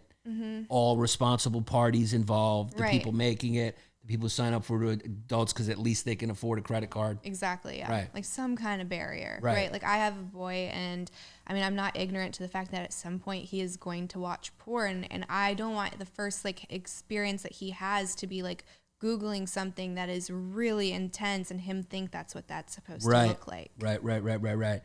That seems to be the porn is, porn. We're still... it's like we said, it can be a very moral thing, but that is the danger. You believe the danger is when a person is of an impressionable age, and it kind of shapes their expectations. Right. That seems to be the that seems to be the most common sense concern. That seems to be the most like prudent concern. Like, that makes a lot of sense. I think all people can agree on that. You would think that, but when I say that, it's almost like the industry thinks I betrayed them. Interesting. And I'm like, we should all be in support of this. Because they don't want anything that might get in the way of a potential dollar. Don't rock the boat. Also, like, I get more money if I can post my explicit content to my Twitter, right? It's just like a very selfish way of thinking, instead of thinking like, I can make an impact. I can use my platform. I can use my voice for something that could hopefully be changed. And then also the issue comes in when you have these other companies, or whether they're organizations that are putting pressure on, like, the billing companies, or like MindGeek in general. So they own Pornhub, and saying we want all porn gone, whether or not that's actually happening. So it's like, if you don't do it, someone else is going to do it. And then, you know what I mean? And so they have that pressure to, so that's the culture, sort of like, we have to do it because if we don't do it, they'll do it and they'll make money on it. Is that what you're saying? Yeah. So but you don't think the government should regulate that somehow? Who regulates it then? How do you control that? Yeah, I don't know. It's so messy. And I guess, like, the government does kind of regulate most things, right? Like, you have to show your ID to buy alcohol. Right. You have to be a certain age to drive a car. Right. Certain age consent. Right. So maybe like starting there, like maybe saying like there has to be a paywall. Like, that's so simple. And maybe saying like there's an age of entry. Like, I don't know, 18 to me is too young. Like, that's too young. Interesting. To get a porn. I remember reading that you said that. Yeah. So 18, you feel like 18 is too young for a porn star. First of all, your brain's not even close to fully developed, right? Especially if you're a man, but the consequences usually are graver for like women that enter the industry, but it's still not there. And if I think about me when I was 18, like, I was an idiot. Like, I'm glad I got in a little bit later for industry standards. I would think I was like 21, 22 when I started doing film. But if I had gone in at 18, I mean, you're making what you think is insane money. You start getting fame. Like, you don't have your principles established yet. You don't have your boundaries established yet. So you're just like ready to make a wreck of the rest of your life. What if there was better representatives though? Like, because what if some girl's just talented, like LeBron? LeBron went straight from high school and he was just a man child. And like, he doesn't have to go to college because he's that good. This is a stupid comparison. But like, what if there, like, is it the what if you had a more conscientious representative, not these agents who are just after the money? Is that what it is? Like, so if you wanted to get in at 18, you were protected a little more, or had more of an advocate, or you don't think so? I would compare it to like child actors, right? Like there's a reason that most of them like fucking lose it at some point. Like you're not supposed to be famous at a certain age. I don't think you're supposed to make a certain amount of money before a certain age. Like it doesn't process. Like you get a very warped idea of what reality is. And obviously like you're an adult at that age, but that's just like, again, it's such a severe decision that you're making. And it's not to say like no one do this, right? Because I would be a huge hypocrite because I love what I do. Well, no, unless you got enlightened to something that you didn't know before. I mean, I couldn't judge until I heard it. Yeah, that's true. Yeah. But there's certainly people that navigate it properly, that genuinely want to do it, that feel fulfilled and have a good time and all of those things. But when you're at that age, I don't know. I don't think you have the capacity to understand like the gravity of that decision. Again, like we have people in our town that are like, don't even associate with them, right? And now that's going to affect my child. It's affected other people in my family. Like I've had people in my family get fired from jobs because of what I do. Like that's crazy. So at 18, you're not thinking about that. You're like, I can get a Benz. I can get my own apartment. I have all these followers, right? When did you superficial. When did you have this realization? Was it having a kid, or was it something you had at the time when you were doing porn? It came in installments, right? So like buying a dryer if you can't afford it. So one would be like longtime friends disinviting me to a wedding. So that's like one installment. Wow. Another one would be family members, like direct family members cutting me off because they're now dating somebody that disapproves of my choices. Another installment. It's my husband trying to start like a tech company and then losing the funding that he was supposed to get because of what my decisions were, like another installment, right? And then now as a mom, the next one is going to be dealing with parents, right? And like the thing that I guess I'm still trying to navigate, it's like the reason that he's going to find out is because like some jerk kid is going to overhear his dad, who obviously was watching my content, tell his wife to avoid that conflict, and then my kid's going to get bullied because of that. Right. So it's just like, it's all of these different layers. Does the region of the country change that, or you feel like that's kind of everywhere? Is it like a hypocritical thing, or you'll be in the most liberal area and they'll be the most judgmental? Or I feel like maybe the parent situation would be better if I went to like a more of like a liberal city, but I think the kid element is always going to be the same. Like kids are jerks, and like bullying is part of like the growing up process. And it's not to say like I hope he doesn't get bullied. Like I was bullied tremendously as a kid, and I grew a lot from it. Well, you grew up in Poughkeepsie. It's not Beverly Hills. Oh my gosh, yeah. It was. Well, when I moved to upstate New York, I looked a lot more Asian when I was little. I like slowly got more white looking as I got older, but I was tan with freckled and these like slanted eyes, and I was picked on relentlessly, like physically bullied, like mentally tormented. I got pulled out for like a year to be homeschooled because it was so bad. Really? Yeah, it was really intense. So why? It's like, because you were different? Because I looked you were different. Asian. Yeah. Mm-hmm. Stop Asian hate. Oh God. I then guess you that's the can't in segue. Poughkeepsie. I mean, Poughkeepsie just like, if there's a toilet of America, it's either Poughkeepsie or fucking Springfield. It's either Syracuse, Poughkeepsie, and that's it. Well, Binghamton, so kind of close. Oh, no, I'm sorry. I've been Binghamton, fucking yeah. it up. Binghamton. Yeah. Binghamton's not as bad as Poughkeepsie. Yeah, that's true. Well, outside of the university, I guess it's a little towny-ish, right? Mm-hmm. Yeah. Okay. I'm sorry. Binghamton. Who should I apologize to? Everybody. Everyone. That's how it goes, and to you for fucking totally flubbing where you live. Just that's a typical it's all like the same. Yeah, but you know what? That shows the arrogance of New York City kids. We're just like, yeah, fucking Poughkeepsie. Where is it? Poughkeepsie, fucking Binghamton. It's all the same shit. We just look down on everyone else. We're assholes. So you're from Binghamton. Yes. Yeah. Same shit, really. Yeah, same shit. Mm-hmm. So it's not Beverly Hills still. No, that still holds. Certainly not. So you were that bullied because you were Japanese. Yeah. Mm-hmm. Yeah. And then even when I was born in California, so even then where you have a higher Asian population, it still was bad. Like I ate lunch with the nurse because I would have kids like coming in and pulling their eyes and like doing those like little I am Chinese, right? Japanese, Yeah, that thing. And I'm like feel like my freckles were always a thing too. So people are like, looked like someone poop through a screen door on your face, and I would just be in tears because you're so little and it stings. But so bad that you had to be homeschooled for a year. Yeah. Wow. Because at that point I was getting physically bullied by like a group of girls, like Bitches. getting beat up. Yeah. Yeah. Not feminists. Not feminists. Those girls were not feminists. Or maybe they were, right? Like maybe they were like, she can handle it. She's a strong, independent woman. Yeah, those would be really militant feminists. That would, they were maybe they were doing it for your own good. Right. Maybe like, toughen this little thing let's up. toughen this little quote unquote Jap up, as they would say. Yeah. Jap is just short for Japanese. There My are no husband good calls slurs. me that. It's He his calls you pet Jap. name. Yeah. Yeah, pet name. What's a good? Are there good slurs for China? I don't use any slurs ever, so I don't know. I think Jap is the only one, right? Is there another one? Japan. No. I was just thinking.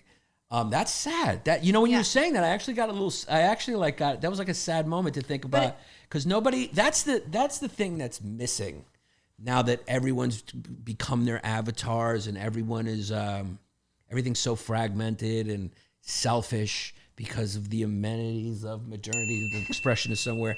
We want everything now. We want it for us. We've all become children. I want my food now. I want this. That. Nobody puts themselves in somebody else's shoes to find out what their experience is and then empathize with it, which is the height of wisdom, really, is to be able to see something from somebody else's perspective. A lot of people probably don't know that you go through all that and that sexual performers go through all that. That's a lot of bullying. Or they'll say that we deserve it because we like knowingly made an extreme that's decision. the bullying. Yeah. I mean, that's crazy. I mean, what, and that's the stigma that should change. I mean, it's like, how is a porn actress, how is that more sleazy than like a fucking stockbroker? Well, get this. Or a pot. Look at what I'm doing. I'm selling charisma. I'm a charisma whore. I mean, what? It's just like crazy. Well, the main guy that was involved in all of this, like rumor spreading and like attempt of like social isolation, his family money, because it's like family money, comes from big tobacco. Wait, so it's like, this are is you interesting. kidding? Who's this? Say it again. So the main guy that's like basically telling everyone in the town, like, don't associate with this them. is your situation. Yeah. Don't associate with him. Like his wife does this. Blah, blah. He does the respectable thing of selling cancer sticks. Right. Like that's his lineage. Right. And it was like, okay, but that hasn't devastated families, right? No one's died of cancer. Beyond devastating. It kills people. It's more addictive than heroin, and it kills people. And they covered it up.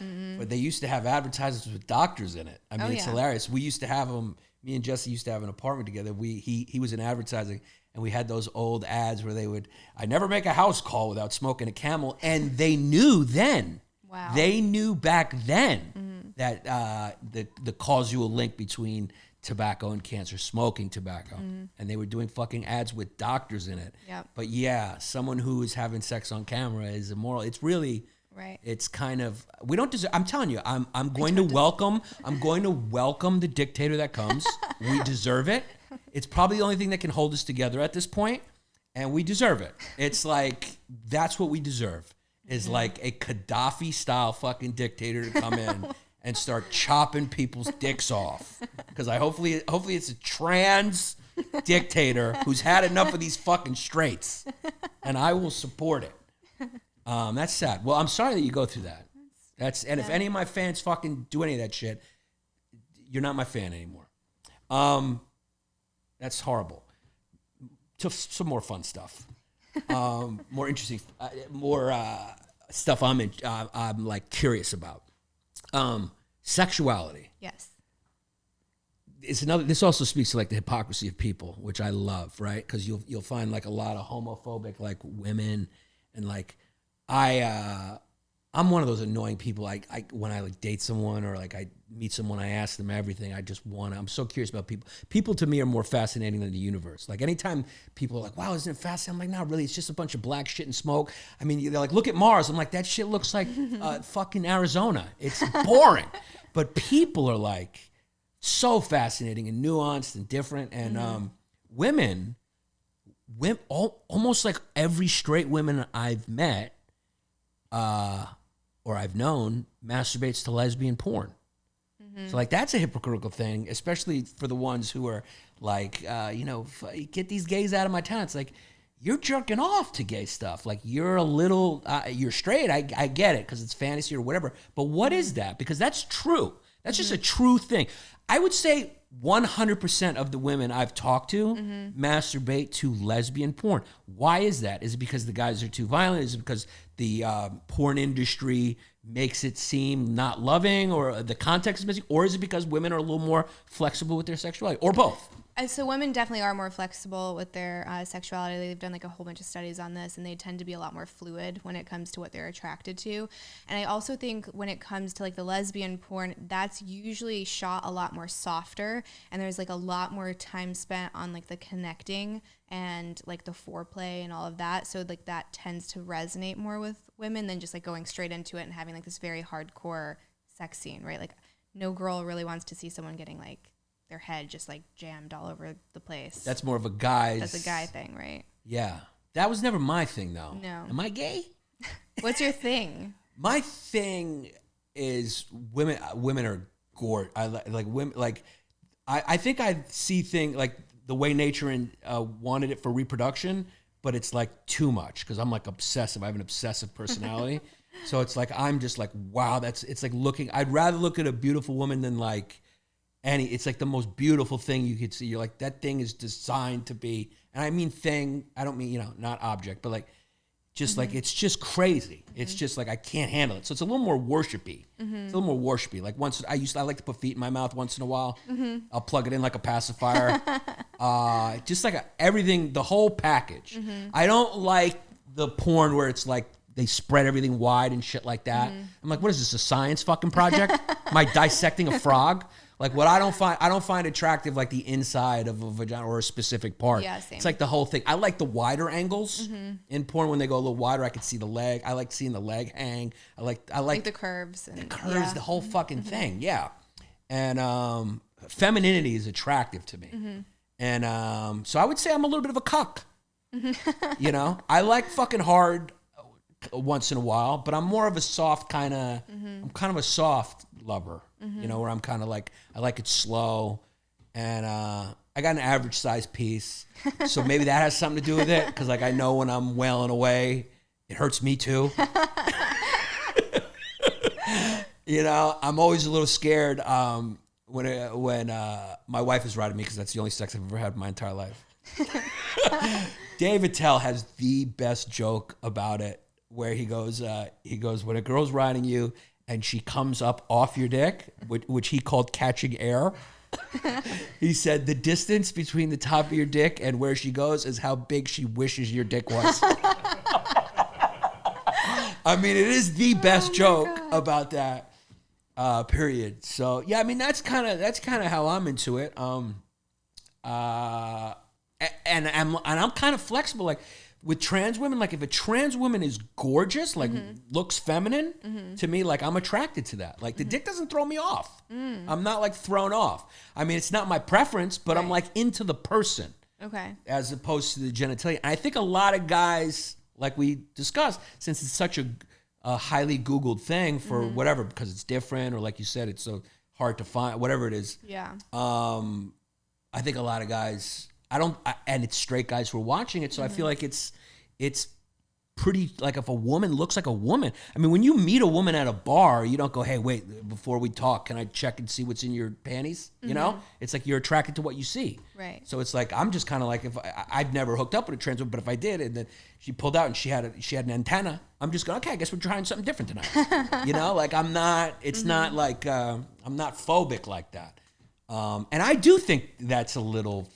I get it if a guy goes like, if a guy's not into it, that's fine. Yeah. But to judge a guy and say that he's gay because of that, I don't think that it makes you gay. I think that's like an overgeneralization, or like just short-sighted maybe. But I do understand the attraction to like the genitalia. For sure. Right? For sure. Especially from like... Because it's like warm and it self-lubricates. Right. Like, it's beautiful. different. Like they're very different pieces of equipment. Right. Right. And if you like one, it's very one's possible. a sword fight, one's more of a fitting. Right. It's right. You know what I mean? They're not the same. So I understand. I don't think it makes you like a bigot or a phobic if you're like, okay, like you're gorgeous, but that's not the equipment that turns me on. I 1,000% agree with you. I was more talking about like, oh, you must be gay. You must be gay if you're like, and like, I think a lot of trans women take offense to that too. You know, it's like, cause they see themselves as women. Right. So it's like, if a guy isn't turned off like that, you know, she wants to be viewed as like a woman who straight guys like, and, you know, cause that's how they view that. And I just don't see anything wrong with that. I think the people who judge people the hardest are the ones who are hiding the most, like we've been talking about. So it's like, I don't judge anyone for anyone, unless you're with a kid. It's like, I don't judge you for anything. If you like getting kicked in the nuts, hey, I don't know. It seems to be the most powerful people like that shit. They're trying to balance themselves out. Maybe I'd want to do that too if I had a fucking a staff at my company of 1,000 and I had the pressure of being in power all day and I wanted to just balance myself out with a good kick, swift kick to the nuts. I get it. Once in a while, do I want Joe Rogan to kick me in the chest? Because maybe that's what I need to straighten me the fuck out. I don't judge anyone for anything. So whenever someone gets ultra judgy about anything sexual, whether it be if you're a sex worker or whatever you like, I'm always skeptical of that guy because I never understood why you would judge someone. I mean, why would you it's one of the fucking few pleasures we have on this shit rock that we're tethered to that's floating in nothing. I mean, that's the thing that's going to piss you off is the thing that gives someone fucking pleasure. That's the thing, like you're going to take that from them and take it from yourself because God forbid they look in your fucking internet history. Oh, exactly. Yeah, God forbid we look at, there should be a new expression. Let me look in your closet. Let me look at your fucking Google search bar before you fucking cleared it. Let's see what you're looking at. It's like, I don't understand. Don't people want to be free? Do people want to be free or not? You know? That's the thing too, right? Is you see the hypocrisy on both sides. So like you see the right that's like, oh, we're getting censored. This is terrible. But then they see the stuff that happens with OnlyFans and they're like, yes, porn is so bad. I was like, well, you don't get to say that censorship is only wrong for your party. It's either wrong or it's wrong, period. That's a great point. Same with the liberals though too, because when you saw certain people getting deplatformed, including the president at the time, they're like, well, this is great because I didn't want to have to listen to that. First of all, there's a block button. Second of all, like, and then they're the ones that are defending performers right now. Like they're getting censored. So again, is like censorship wrong, period? Is it only wrong when it's happening to you? Do you know what I mean? Right. You're absolutely right. And it turned out that the FBI found like zero link to any causal link between what the president did or any one group that stormed the Capitol. And you're right. I mean, he's president of the United States. Whatever his tweets are, you should see him. You should see him. We should see what he's doing, bad or good. Right. And then you let the Taliban on. Exactly. But like, then what you is take that? him off. I mean, the kid had some funny tweets too. I miss him. The country needs him right now. There's a whole industry that is going to go bankrupt without him. His tweets give a lot of people jobs. He's like the Ric Flair. He's like having Ric Flair as president. Like he's the bad guy you want to write about, you want to talk about, you want to.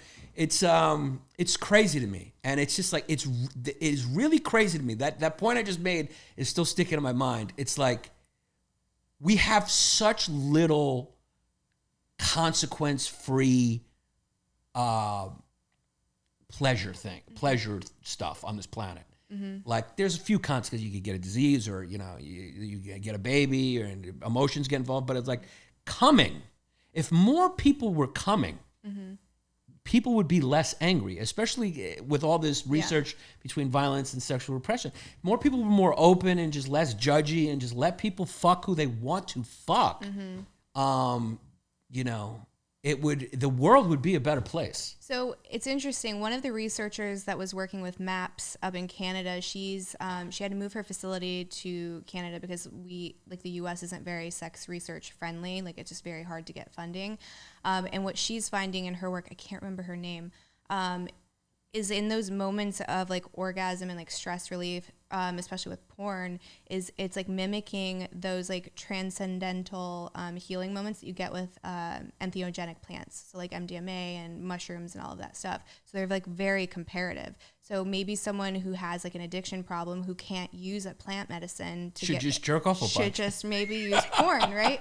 And there's like actually, like, she's a neuroscientist, so it's maybe look a little bit at the work before you just like blanketly say it's bad, right? No, that makes sense too. I mean, we're chemical. Everything's chemical in us. For sure. Everything's chemical, and there is no better way to relax than to rub one out. to fucking furiously rub one out, to discipline your dick. Sometimes I look down at my dick and I say, you have been a bad boy and it's time to hit you.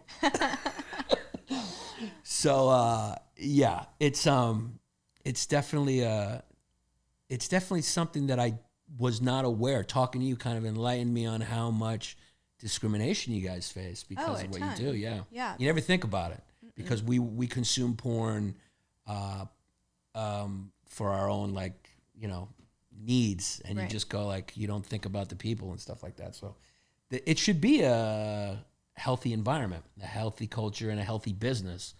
But you're saying the healthiest form of it is now the independent form, because you can control everything. Exactly. Now that's kind of being taken, again, a little hypocrisy, fans only. It didn't become popular because people were sharing their fucking thesis on, thermonuclear, whatever. It became popular because people want to look at feet.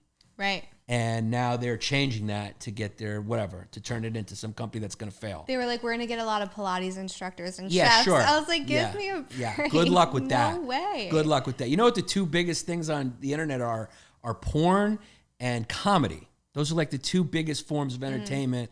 And those, I mean, they're both nuts. We give people nuts. You get, people watch you and they get the glue nut. They watch what I do and they get a face nut. I mean, that's basically coming out of your face when you laugh, right? They're very similar. So it's so what's the next move for you? Is it your website? So that's like done well in the past before these other platforms, and then when the other ones kind of took off, that started to decline. It's like not set up for like to be super user friendly. The thing that made OnlyFans so great was like the connecting element. So like it was very easy to like chat back and forth, and then people like had that sense of like you're like giving me all of your time in this moment. Like that's like true intimacy, right? It's not like this film or this picture, but it's like that connecting element. And you can't do that on your website. Like nobody's built it. It's not set up for it. Right. No. Someone will create something. There's though. already a ton. It's like whether or not they're going to be able to handle all of this volume that's going to like just like dump on them. Right. Because like there's October 1st is the cutoff date. It's like after that you cannot put anything new on, and then you have until December to like totally clear it off of your page. So it's like going to be this huge exodus. Which one of those sites seem to be the favored one right now? Do you know? Right now, I think everyone's looking at Fansly. I think is one of them. So we'll see. It looks very similar, but again, it's like, can they handle that volume? Right. I don't know. I'm sure they'll adapt to it if it starts getting crazy. That's the great thing about capitalism is like wherever there's a void in the market, someone sees an opportunity, it will be filled. How much revenue were you making on Fans Only versus your website versus all the other stuff you do? Like add another digit. Wow. Yeah. Yeah. So this is a big change for you. Yeah. And I'm like, fucking the boats are burning. What am I going to do? We got to pivot. Right. Yeah. Right.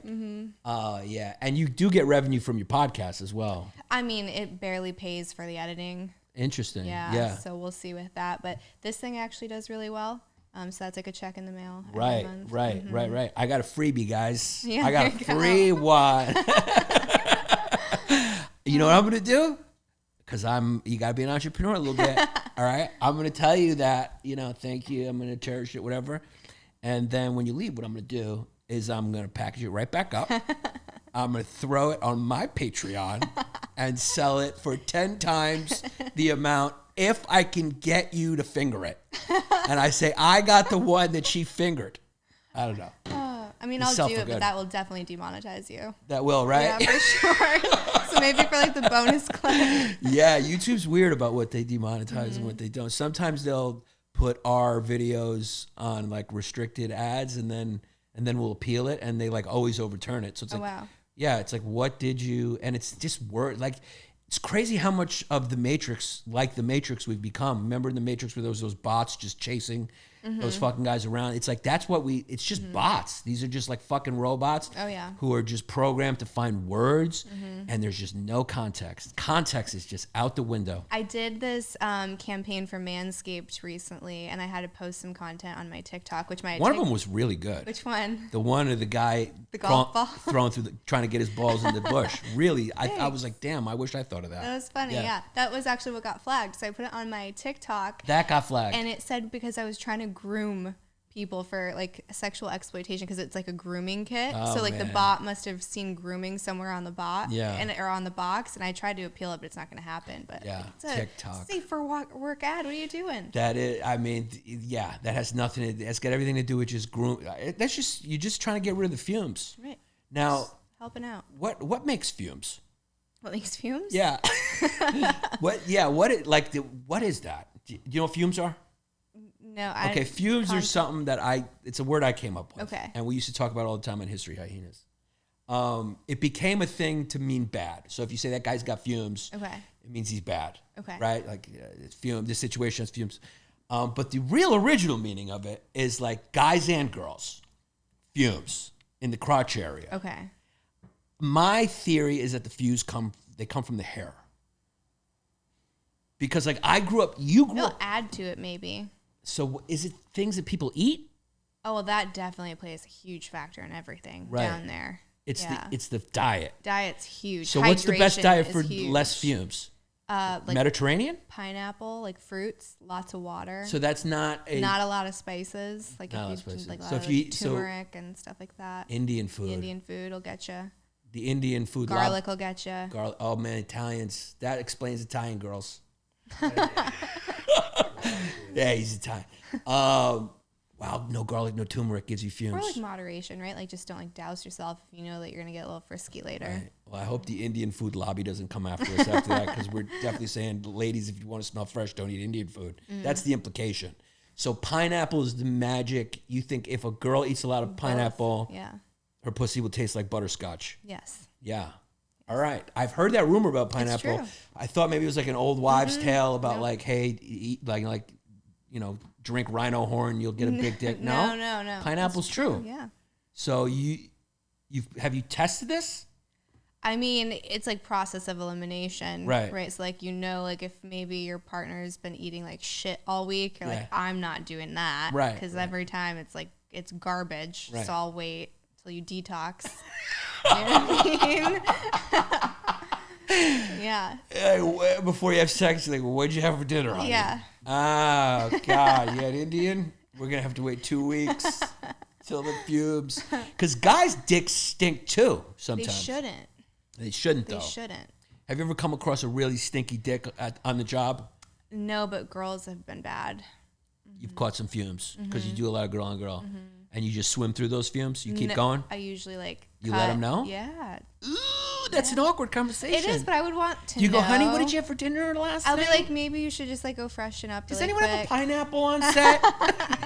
Can we drain this thing like we do when someone gets sprayed with a skunk with tomato juice? Oh no, that makes it so much worse. So you actually have brought it up. Yeah, because I mean, I would want to know, right? Like you want You're to be fucking straightforward. yeah, You're a woman who wants her working conditions the way you want them. I do, and Yeah. it's how I would. No also wanna gangbangs, no be, fumes. right? Let's keep it simple. Yeah, if you're working with Eva, no gangbangs, no fucking fumes.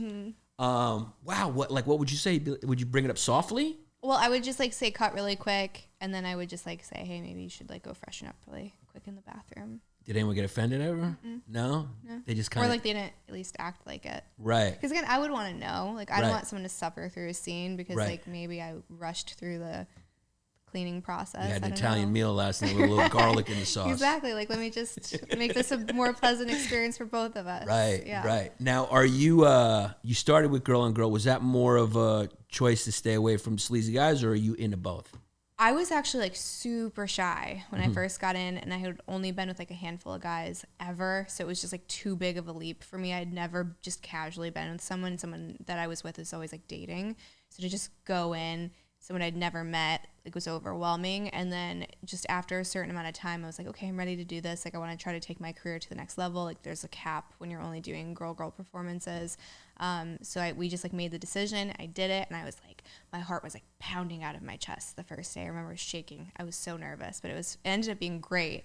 But I was like, I don't know what I'm gonna do. I'm just gonna like stand here and see what happens. Was the first guy you worked with, was he cool? Did he make it cool? Or? Yeah, he was super sweet. Like he's married. He's been in forever. His wife is really great. So like just very professional. Not someone that's like trying to get your number and take you out after and make it awkward. Yeah. Does your husband get more jealous with guys and girls? Yeah. Yeah, For sure. that's for sure. Yeah. Yeah. I remember I got jealous over both. Oh, really? Which I think I may be more mature now, but when I was younger, I remember there was a girl hitting on one of my ex-girlfriends and I got jealous. And that made me feel like something was wrong with me. Because you're supposed to like that, right? I guess that's the stereotype. Some guys, yeah. I was like, I was like jealous. So I don't know. Even though I should have been, I guess what guys would say is like, why would you, get another girl in the bed? But I'm like, I don't want anyone touching her. So how do you work with through your jealousy throughout your maturity levels? Yeah, I try to take a moment and whenever I get jealous of anything, and we're in a career too where I have so many friends who've gotten famous like that, like they're famous, Ali Wong's a friend of mine now. She's fucking star, and so many friends, and so that can be tough for a second, but then I try to take a moment and think about why am I jealous? I try to explore the feelings and think about them. And then you realize that they're a different person, you do different things, and what they do doesn't represent what you do. And so with that's how I deal with jealousy in the career.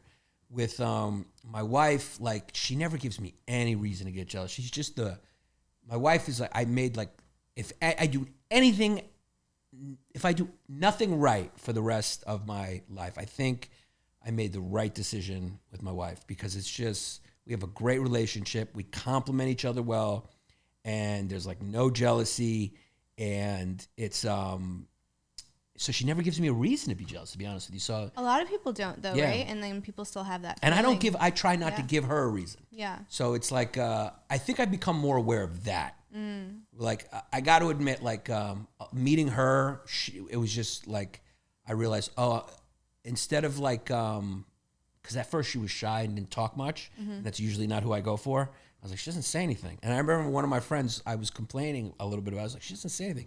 And my friend who was married goes, that's a bad thing? And that's the first time I thought of it oh yeah, I'm the one who doesn't shut up. I don't want to be with someone else who doesn't shut up. That's too fucking... It's a lot. Yeah, so I started looking at it differently. Getting outside yourself is always a good thing to look at yourself. For sure. Yeah, because we spend all the time looking this way. It's good to take a moment. I guess that's what I do with my jealousies. I kind of try to get outside the situation and analyze it entirely, not just my feelings, but because feelings aren't facts, Ben Shapiro. He may be trans. He looks like a transitioned man. I love Ben Shapiro. He's great. He's great. He's great, I guess. But yeah, so that's how I try to deal with the feelings, and I think it's a good. And then someone, a friend of mine's stepfather, said this to me, and since then I've been living my life by it. It's the craziest piece of advice that I missed my entire life. And I think we all miss because we watch these dumb romantic movies where people meet and it's explosive thing, which is basic. Every movie's really just about every bad relationship you've had at the beginning, where it's intense and it's the greatest. And then those relationships always, because they got nowhere to go. Right. They start so high and so he said to me, love is an action, not a feeling. And I was like, oh, I never thought of that. And it's oh yeah, people say they love you all the time. It means shit. Even feelings mean shit. Yeah. That's the thing. People I'm in love with this girl. Are you obsessed with her? Or is it lust? Yeah, or is it lust or whatever? Because love is what you're gonna do for the person. Love is an action. It's a verb. Yeah. It's not an adjective. And that changed my entire life. I gotta say, it was a very simple line. Maybe it's been around forever, but I never heard it. And ever since then, I just always think about what I can do for my wife to show the love, and it just works. And for people too, it's just you can feel certain ways about people. Feelings don't mean shit. Feelings are shit. Feelings don't mean shit. No, it's just all neurochemistry, right? It's the same thing if you eat a burger. So you have to just know that's going to dissipate. And they've done studies where it's around year 4 to 7 is where those butterflies just go away because you kind of essentially just wore it out. So you have to be able to recognize that this feeling's temporary, and just because that feeling's gone doesn't mean you fell out of love and the next hot thing walks by and she gives you that, you're well, maybe I love her. No, it's just your brain, dummy. You have to figure this out, right? And try to figure out new ways to reestablish that. Now, how do? I read that what you admitted was you really love to be desired.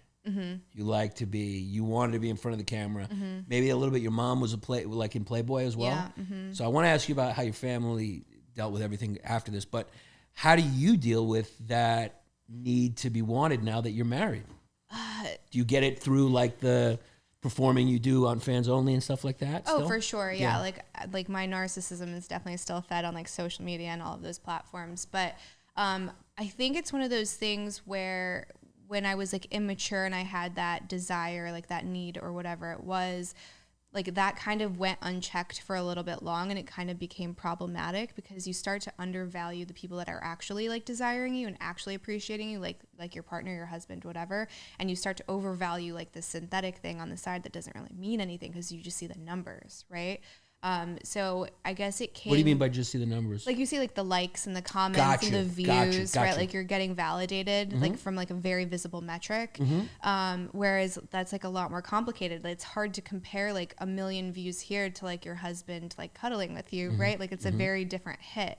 So it kind of took me, like him checking me, being like, he would call me Eva. Like anytime I was behaving in a way that he didn't like, he's like, can you leave Eva in California and like bring Candice back? Cause this isn't going to work for me. And I was like, whoa. And he's kind of like the first man that ever like stood up to me. Like I've always like been with guys that I could kind of like walk all over, and like that never worked. And he's like, absolutely not. You do what you want to do, but I'm not going to be here for like that. Right. So and that changed your view on it? 100%. So it made me realize like, not to pay attention to like the critiques or the compliments, right? Because both of those things are fake and should have nothing to do with like who I actually am. Like, am I a good person? Do I know that? Do I show up for like my friends and family? Those kinds of important questions, and not like someone's like, oh my God, you're the most beautiful thing I've seen, or you're the best performer, or you're fat, whatever it is. Like, don't let those things get to you, because none of it really matters, and just pay attention to the people that are going to be there when all of that's gone. And is it enough? Is it enough for you now? Yeah, for sure. There was a time where like I think I had my values like disaligned, and I would have said no. And it was like actually right before we got married, like we postponed the wedding, and we were like, well, we don't know what to do. Like my career was taking off. I just got this contract. I was getting all this attention. So we took like a couple months to like see what was going to happen. And now this was a contract to do sexual performance. So you were doing porn while you were with him. Right. And just like you said, being honest about it, talking about the feelings and everything just kind of helped with that. Yeah, for sure. And again, like just allowing everyone, like everyone's feeling was valid, right? Like he was in his right to like be upset that I was being with other men, right? And that other people were giving him shit for it. And I was in my right to also say like, we made this decision together, so now what do we do? Because like the genie's out of the bottle, right? Like that's always going to be a problem. It doesn't matter if you do one scene or 1,000, the people that have an issue with it are going to forever have an issue with it, right? So just trying to like navigate that. But I mean, we came back together, and obviously we have a beautiful little baby, so it's all wonderful. But it's, I think, just like experiencing life, and then just saying like, how do I feel when I do this or behave in this way? And like, so you kind of kind of went outside yourself and started asking your questions about your feelings and stuff. Yeah. About why do I feel that way? What is it? Yeah. What matters? Yeah. That's I guess that's the maturation process. That's the maturing process. Now your mother was in Playboy. Yeah. What does that mean? Did she pose in it? Yeah, she just did like some nude modeling for a while when she was like a little bit younger. Right. Yeah, like 20s. Right. And she was open about that with you and everything? I found the pictures. Ooh. Yeah, I found them. Wow. And then there was like, well, mom models. And then as I got older, she explained like she met Hef in a club one night, and you know, the rest was kind of history. Wow. Yeah. Did she sleep with Hef? Probably not. Right. She was super prude. Like despite like getting naked on camera, like super prude. Did she get a nice paycheck from it? I have no idea. I didn't ask. So did you start without telling her, anybody what you're doing? Yeah, I didn't tell her. So how did she find out? Because some asshole sent her my video. Like how, like that's kind of sick. First of all, yeah, he was looking at it. Right. Yeah, what a dick. Yeah, so someone sent her my video, and it was girl, so then she's like, are you gay? Like, what's happening? I was like, no, but I'm doing this, and she was so pissed. Is she conservative in those values? Or?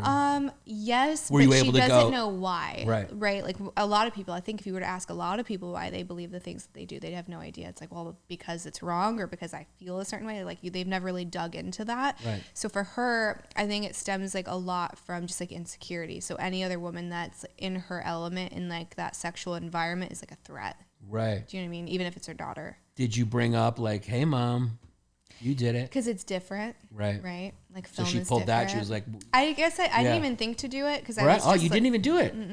Yeah, Wow, I that's didn't big. Of like, yeah. I don't know. It just didn't even cross my mind. Yeah, you didn't, because that would be like a fight back. You didn't. Right, because Yeah. I don't ever want to come from like a place of like defensiveness because that's not going to win anything, right? And like you're entitled to have your opinion, whatever, even if it's in opposition with me. It's just it goes back to tolerance, right? Like freedom and being able to coexist in these spaces, even especially when we disagree. Right. So you said now she's okay with it, kind of. Ish. Yeah. Like if you like really ask her, she'd probably like wish I was a doctor or a psychologist or something else. Till And she I'm sees sure- that fans only check. Right, that's true too, right? Till you send her that Cadillac up to fucking Poughkeepsie. I know Yeah. it's not Poughkeepsie. I'm joking. To Binghamton. But yeah, so I think if she had her choice, it would be something else. But there are times where she's like, "That's my daughter," because I'd be on like billboards and stuff once in a while. Right. She'd like show her friends. So she's like, I think a little bit of conflict. Right. With it. She's torn with it. How about the rest of your family? I don't talk to my dad, so I don't know. I have no idea if he even knows. And then my other siblings, like, when I was talking about fallout, so my brother was the one that stopped talking to me just completely out of nowhere. And we were always super close, but he got a girlfriend that was like, porn is bad. She's a terrible person. And then just like dipped. So he's not okay. But my cousins that are also like extended family, we kind of grew up with them. So they're like brothers to me, like super cool with it. And like my aunt and uncle, super cool with it. So I definitely have, it's really interesting. So one of the most important people in my family is my grandmother. And she's like 100% Japanese, off the boat. Very traditional, came from like a very like prestigious family over there. And I was like, she cannot find out. I have one tattoo and she's like, people are gonna think you're Yakuza. You can't go. I was What like, does no Yakuza mean? It's like the gang over in Japan, like the mafia. I was like, no one is gonna mistake me for a Yakuza, Grandma. So like she was just very like proper. So I was like, she cannot find out. Well, I went to order her flowers off of Amazon, and it was linked to my Eva profile. So the delivery name was my porn name, and my poor little grandma knows how to Google. Oh! So she Googled. Time for your applesauce, Grandma! She left me a voicemail, and it took me days to respond because I was like, I'm not ready for this. What was the voicemail? She's like, just call me back. It's really important. And I was like, oh, God, she's going to disown me because that's a thing in that culture. Did you know what she was calling you about? Yeah, I knew. Yeah. So I was like, fuck, I You could switched sense the it or Amazon. someone told you? No, I just knew. Oh, you just knew because the Amazon delivery. So when I talked to her, she's like, I just want to make sure that you're happy and that you're safe and it's Wow. fine. I was like, wow. It was like the most like pleasant surprise I've ever had when in regards to like that topic. That So, is so most of my family is like wildly supportive and loving, and it's That's really nice. great. Yeah. Is your mom the Japanese one, or your dad was? My dad. Your dad was Japanese and your mom's Spanish. from Spanish Spain. Jewish, yeah. Spanish Jewish. Oh, you Yeah. got a little, is it Ashkenazi? I don't know. Yeah. So here's the weird thing. I just found out that I'm Jewish like Right. a year ago. Right. And I was like, you didn't think to tell me this? I did one of those like 23andMe things. And Right. she's like, well, her dad, I guess, was in Auschwitz. And like, so they just didn't talk about it. Wow. So it was one of those. So there's a lot of Jewish in you. Yeah. Yeah. Wow. That's a combo. I was like, I want to know. Like, that's like so interesting to Yeah. me, right? That's a huge piece of history. But yeah. You good with numbers? I'm like, no, Okay, you didn't get that gene. I didn't get that Yeah. gene. did On Jesse. either end, no. Jesse's half Jew. He got the Italian numbers. I'll pay you in sauce. Hey, come over to my house and make a ziti for you. What, 2 + 2? I'm not sure. I give you 2 lasagnas. I don't know what the fuck you're talking about. That's very fascinating. So now you're doing the podcast, and you're having all these interesting people on. I didn't even know, like, when I don't know, remember how we friend requested each other, whatever, but like I didn't even know you were in porn until recently, and then I was like, oh, that's who she like. Okay, that's cool. Yeah, though. so That's exciting for me. yeah, I kind of knew you as like a podcaster and like internet person, you know, like we all are. Yeah. And so how's the reception to the podcast? And like, are there porn fans watching it, or Yeah. is it's like, yeah, It's a good crossover. So there's like some of the people that followed over, brand new people that have never heard of me that like just found out like all of my history and like who I am in totality, all of these things. In the beginning, everyone was like, shut up and just get naked. And I kind of anticipated that. And that's probably why it took me so long to do the podcast. but you just kept doing it. But yeah, I just stopped. I mean, I don't even read my YouTube comments anymore because it's just just avoid that cesspool. Right, Do you know what I right, mean? I'm just yeah. going to put out the content that I think is important, have the conversations that are fun, and hopefully provide some value to everybody, but stay out of the comments. Yeah, I stay out of the comments. And you can't do what people want. It's never fulfilling.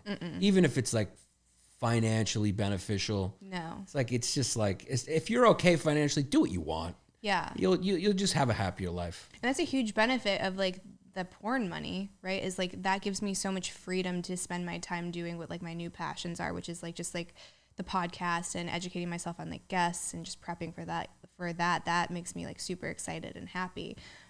So there's like a lot of freedom that comes from it, and that's why it's so silly to say like you have to stay in one spot. I think if anything, like that's the perfect setup. Right. What advice would you give like to a girl who was coming in the industry? What are like the big, how would you guide? Let's say I'm a girl and I'm getting in. I'm like, boy, Candice, what's up? Yeah, I mean, like, you know, I got approached by, who's the big producers now? They're former, are there any guy, who's like the big? Brazzers probably is a big one. Brazzers, you know. Candice, how do I go about this? How do I make money? How do I become a star like you? Oh my gosh. I think like porn stars, like that's done. Like I think our generation was probably like the last one for that. I think the new thing is going to be like a whole different animal. So I would say like first trademark your name. Like that's step number one. Right. Otherwise someone else will try to like steal it, buy it. Is your name trademarked? Yes. Then? Yeah. Yep. And then buy your domains. Do that before you announce it, and then like start building up your social medias, like your safe for work platforms, and then use that as a funnel for a paid page, like something that's behind the paywall, whether it's not OnlyFans anymore, but like one maybe like the Fansly or something like comparable. I would say you don't need big companies anymore. So sort of build up your fan base by giving away a little content. Yeah, just like try to be an influencer, right? Yeah. And then like move that content to a more explicit platform. Because the thing is if you look at these girls that like Anna Sharif is one of them, right? She started as a fitness model. She did Playboy, so like she did do like a little bit of nudity. Then she started getting like a little bit more explicit, but like nowhere along the lines of porn. Did an OnlyFans, and she's making like $1 million a month or something like that. Yeah. And I can't make that kind of money because you can Google me and there's just too much, right? Supply and demand. So right. So give away just a little, tease them and get them behind that paywall. Mm-hmm. Wow, it's fascinating how your business has also changed entirely. Like my business, like the internet has changed everything, and for the net, I would say for the better. Oh, 100%. Net for the better, for sure. That's fascinating. So this is something I'm curious about. The fans who get devoted to you, right? Mm-hmm. Like the ones who pay and stuff like that. I know being a female comic on a road is hard. Like guys can get creepy, especially if you're a good-looking fan. I had Kelsey Cook on here. We talked about that a little bit. How it's like a little creepy. Sometimes guys say stuff like she has, sometimes even some comics will get stalkers and things like that. Oh wow. So do you ever deal with any of that where the line is a little creepy and like the devotion is a little creepy, and like how do you navigate that? Oh man, I have had some doozies with like stalkers. I had one guy that was sending me mail from he was institutionalized, and he was sending me like manifestos and boxes, and then I'd get like weird what are they called? Like the pentacles, like the star with like the witchcraft thing. Pentagrams, yeah. Ooh. Yeah, like weird powder. How did you get your address and shit? Because now it's out there because someone figured it out. It's so creepy. So it's just like taking the steps to mitigate it. So if something's like really off, just like making a report of it. Like the house is very armed and you know what I mean? Yeah. Like you're taking those precautions. You're like a cybersecurity team, just preventative. So all you can do is just try to mitigate it as best you can. And I've had people, it was this last Christmas actually, someone found one of my old addresses and I guess wasn't hearing back from me and like was trying to call me and wasn't hearing back from me. So he sent the police to do a wellness check, and then the police found my new address and came over and they were like, hey, just so you know, like so-and-so did a wellness check. And I was like, I don't know who that is. Like it's a stalker. I have a situation. And he's like, okay, well, I have to legally let him know I found you and that you're okay. But I won't tell him where I found you. I'm like, what? That is so freaky. Because there's a lot of catfish stories too, right? So these people get duped for a lot of money and they hold me responsible, but it's like, I'm not responsible. You know what I mean? Like you have to do your due diligence. How do they a lot of money? So a lot of it comes from Ghana, which is really interesting. Like that's where it gets traced back to, but they'll take my photos and then they'll start chatting with them on like WhatsApp. And pretend to be you. And start sending them pictures and be like, I'm stuck in Ghana. Got you. Can you wire me $25,000 or something? And I saw this one picture floating around and it was me holding a Korean baby. And it was like, I'm stuck in Ghana with my baby. And I was like, that baby doesn't even, like, that's a Korean baby. Like, you know my husband. Like, that's not, right. What are you? Your kid looks more Caucasianish? Yeah, like, it's like spitting image of my husband. Right. Like little slant, like you can kind of tell like there's something in there, but yeah, my genes lost that battle. Well, thank you so much. I'm so glad you came to this. This was so much fun, so informative. We went on a journey. I hope everyone learned a lot, and people really need to check out your podcast. Tell people about it. It's Chatting with Candice. You can find it on any of the podcast platforms or chattingwithcandice.com. And everyone, the guys already know where they can find you. The rest of the all stuff. The other stuff. It's on Google. For the ladies, for the ladies know where they can find you too. They're the biggest spenders on those accounts. Yes. Yeah. So ladies, fellas, my babies, Demi Lovato, they, them, you know where to find it. Thanks so much for doing this. Thank you. All right. Now we read some Patreon names. Time for our small business shout outs. We support the small businesses here at LongDays. These are our small business Patreon members. I want to give a first shout out to Andrew Cuomo's secretary, one of the best Patreon names of all time. Very good. Very good. Their business, these screwed in Jew kids, ZajamaRealty.com. ZajamaRealty.com for all your commercial or apartment rental needs in Brooklyn. If you're looking for a place in Brooklyn and you're a LongDays fan, ZajamaRealty.com to find yourself a spot. That's where you go. Want to give a shout out to Grant Trower, the great Grant Trower from South Florida Realty. If you're moving down to the South Florida area, Miami, Fort Lauderdale, all that good stuff, get in touch with Grant. Give him a call. He'll find you a spot. He will take care of you. If you're a fan of this podcast, he's your realtor for that area. You can call him at 954-591-6465, or you can go to his website, granttrower.theatlanticrealtygroup.com. Time to talk about our boy Squeegee Luigi. Another Hall of Fame Patreon name as it is. So, you got to check out Squeegee Luigi's Instagram to see what he's selling here. He works with all these vendors, and he offers things from cannabis paraphernalia to exotic dab tools. Do you even know what that is? I don't. Pipes, rolling trays, luxury pens, jewelry, my favorite, self-defense gear, tools, furniture, and hand jobs. So check out Squeegee Luigi. Here's his page, Get Turnt Co. So that's GETTURNT Co. Get Turnt Co. So all one word on the gram, Get Turnt Co. Check him out and tell him, he says to tell you that if you tell him Yanni sent you in the DMs, he'll give you a special little discount on your self-defense gear. Now it's time for our favorite South Philly kid. All right? You got a check and you need to cash it, but you don't want to go to any of the big boys because you got whatever issue you got. You got to go see our boy Chris Minetti. Okay? This is sponsored right now by Minetti Financial Services. Okay? And I can only read it this way. If you need a business check cashed in the Philly, South Jersey area, right? You got a business check cashed, and for whatever reason, you go to Chris Minetti. All you got to do is call the guy. No fucking social media, none of that old school shit.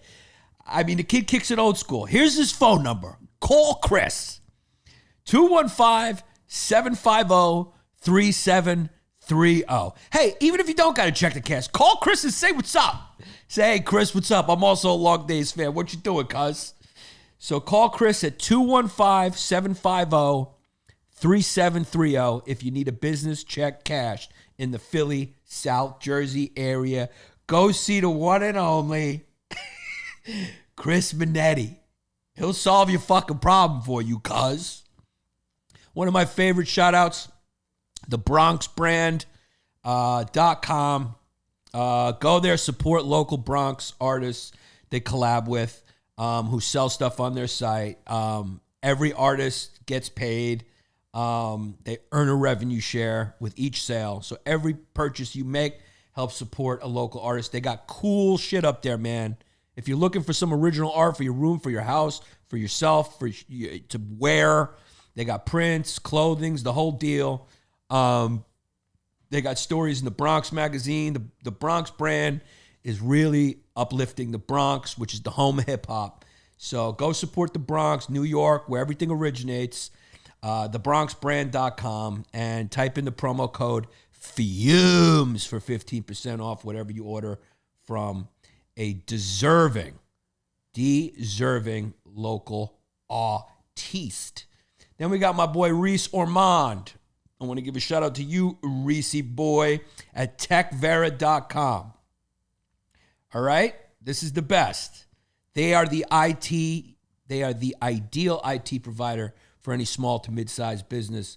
They're based in North Texas, but it's the internet, bro. They'll help anybody. They're down there in Denton, Texas. So they all got COVID. So if you're a small business around the country, or even just a person, instead of hiring particular IT personnel, you can just hire TechVera to do it for you. It's like hiring a whole department for the fraction of the cost. They offer 24/7, 365 coverage and unlimited to support to our flat rate, to their flat rate partners. So this is what you got to do. TechVera.com, Facebook.com/TechVeraIT, or check them out, TechVera, on LinkedIn, and give your boy Reese a call, man. He's the CEO, and they will take care of you. Any job they'll do, tool stack, automation, security, any of that shit. For all your IT needs, go check out Reese and TechVera. Then, of course, we got the best fucking cheesecakes. I am proud every week to talk about Eastside Cheesecakes in the Los Angeles area. Go get yourself a Eastside cheesecake, the flavor that you like. The flavors are always changing. Everything is made from scratch. It is cheesecake with care. It's fucking delicious. Our king of the Patreon, Omar, actually went there in person and got himself some cheesecake. So go check out Julia and Greg, Eastside Cheesecakes on the gram, eastsidecheesecakes.com. Order yourself a delicious cheesecake. Also, you can go to Uncle Paulie's, and the line starts to the right, and order your fucking Eastside cheesecake. They are available at all Uncle Paulie's fucking locations. My boy Uncle fucking Paulie, I'm waiting for my fucking shirts, guy. I spoke to you, we fucking FaceTime. I gave you my fucking address, and I don't got any fucking Uncle Paulie shirts. Aaron Leaf, for the free.us, man. They support all the local artists in Hawaii. It's an organization, For the Free is an organization dedicated to providing artists from Hawaii a place to develop their craft. They host free shows, free music by local artists. Check out their website, forthefree.us. Go find out about all the cool bands and events in Hawaii. Rob's Mental Playground. Rob's Mental Playground should come with a soundtrack. Boop, boop, boop, boop, boop, boop. It's Rob's Mental Playground. Do it for your YouTube page, Rob. Come on. Our favorite wild artist, Rob's Mental Playground. Follow him on the gram. Comment on his page. Buy a print or a t-shirt for him, from him. robsmentalplayground.com or Rob's Mental Playground on the gram to check out all his cool art. You see that hyena behind me? Guess who did that? Rob's Mental Playground 2021. I don't fuck around. I know real artists, son. Love you, Rob. And then, of course, we got exclusiveautoshipping.com, which I think there's commercials for. What can you do? Jared Z from the Stink Box. Go to exclusiveautoshipping.com if you're moving your car anywhere in America. If you're moving, you need someone to move your car, you go to exclusiveautoshipping.com. They also can ship internationally, so just go get your free quote. They're based in Tallahassee, but they will fucking ship from anywhere, even Alaska, Puerto Rico, Hawaii. It would be funny if it was called Puerto Rico. So go check out Jared. Go get your free quote at exclusiveautoshipping.com if you need to move your wheels, cuz. Now, let's talk some fucking Patreon names.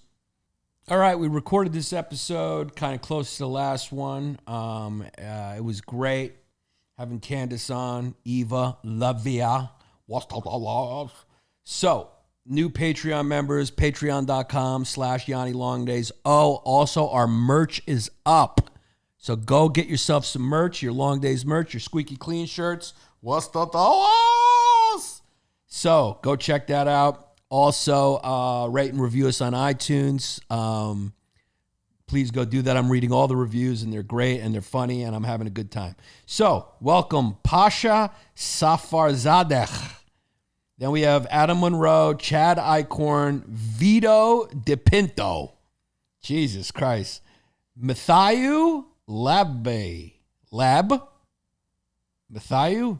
Then we got TC, Levi Walker, Carl Haffey with an average staffy will eat Chrissy's ass like something. It's too long.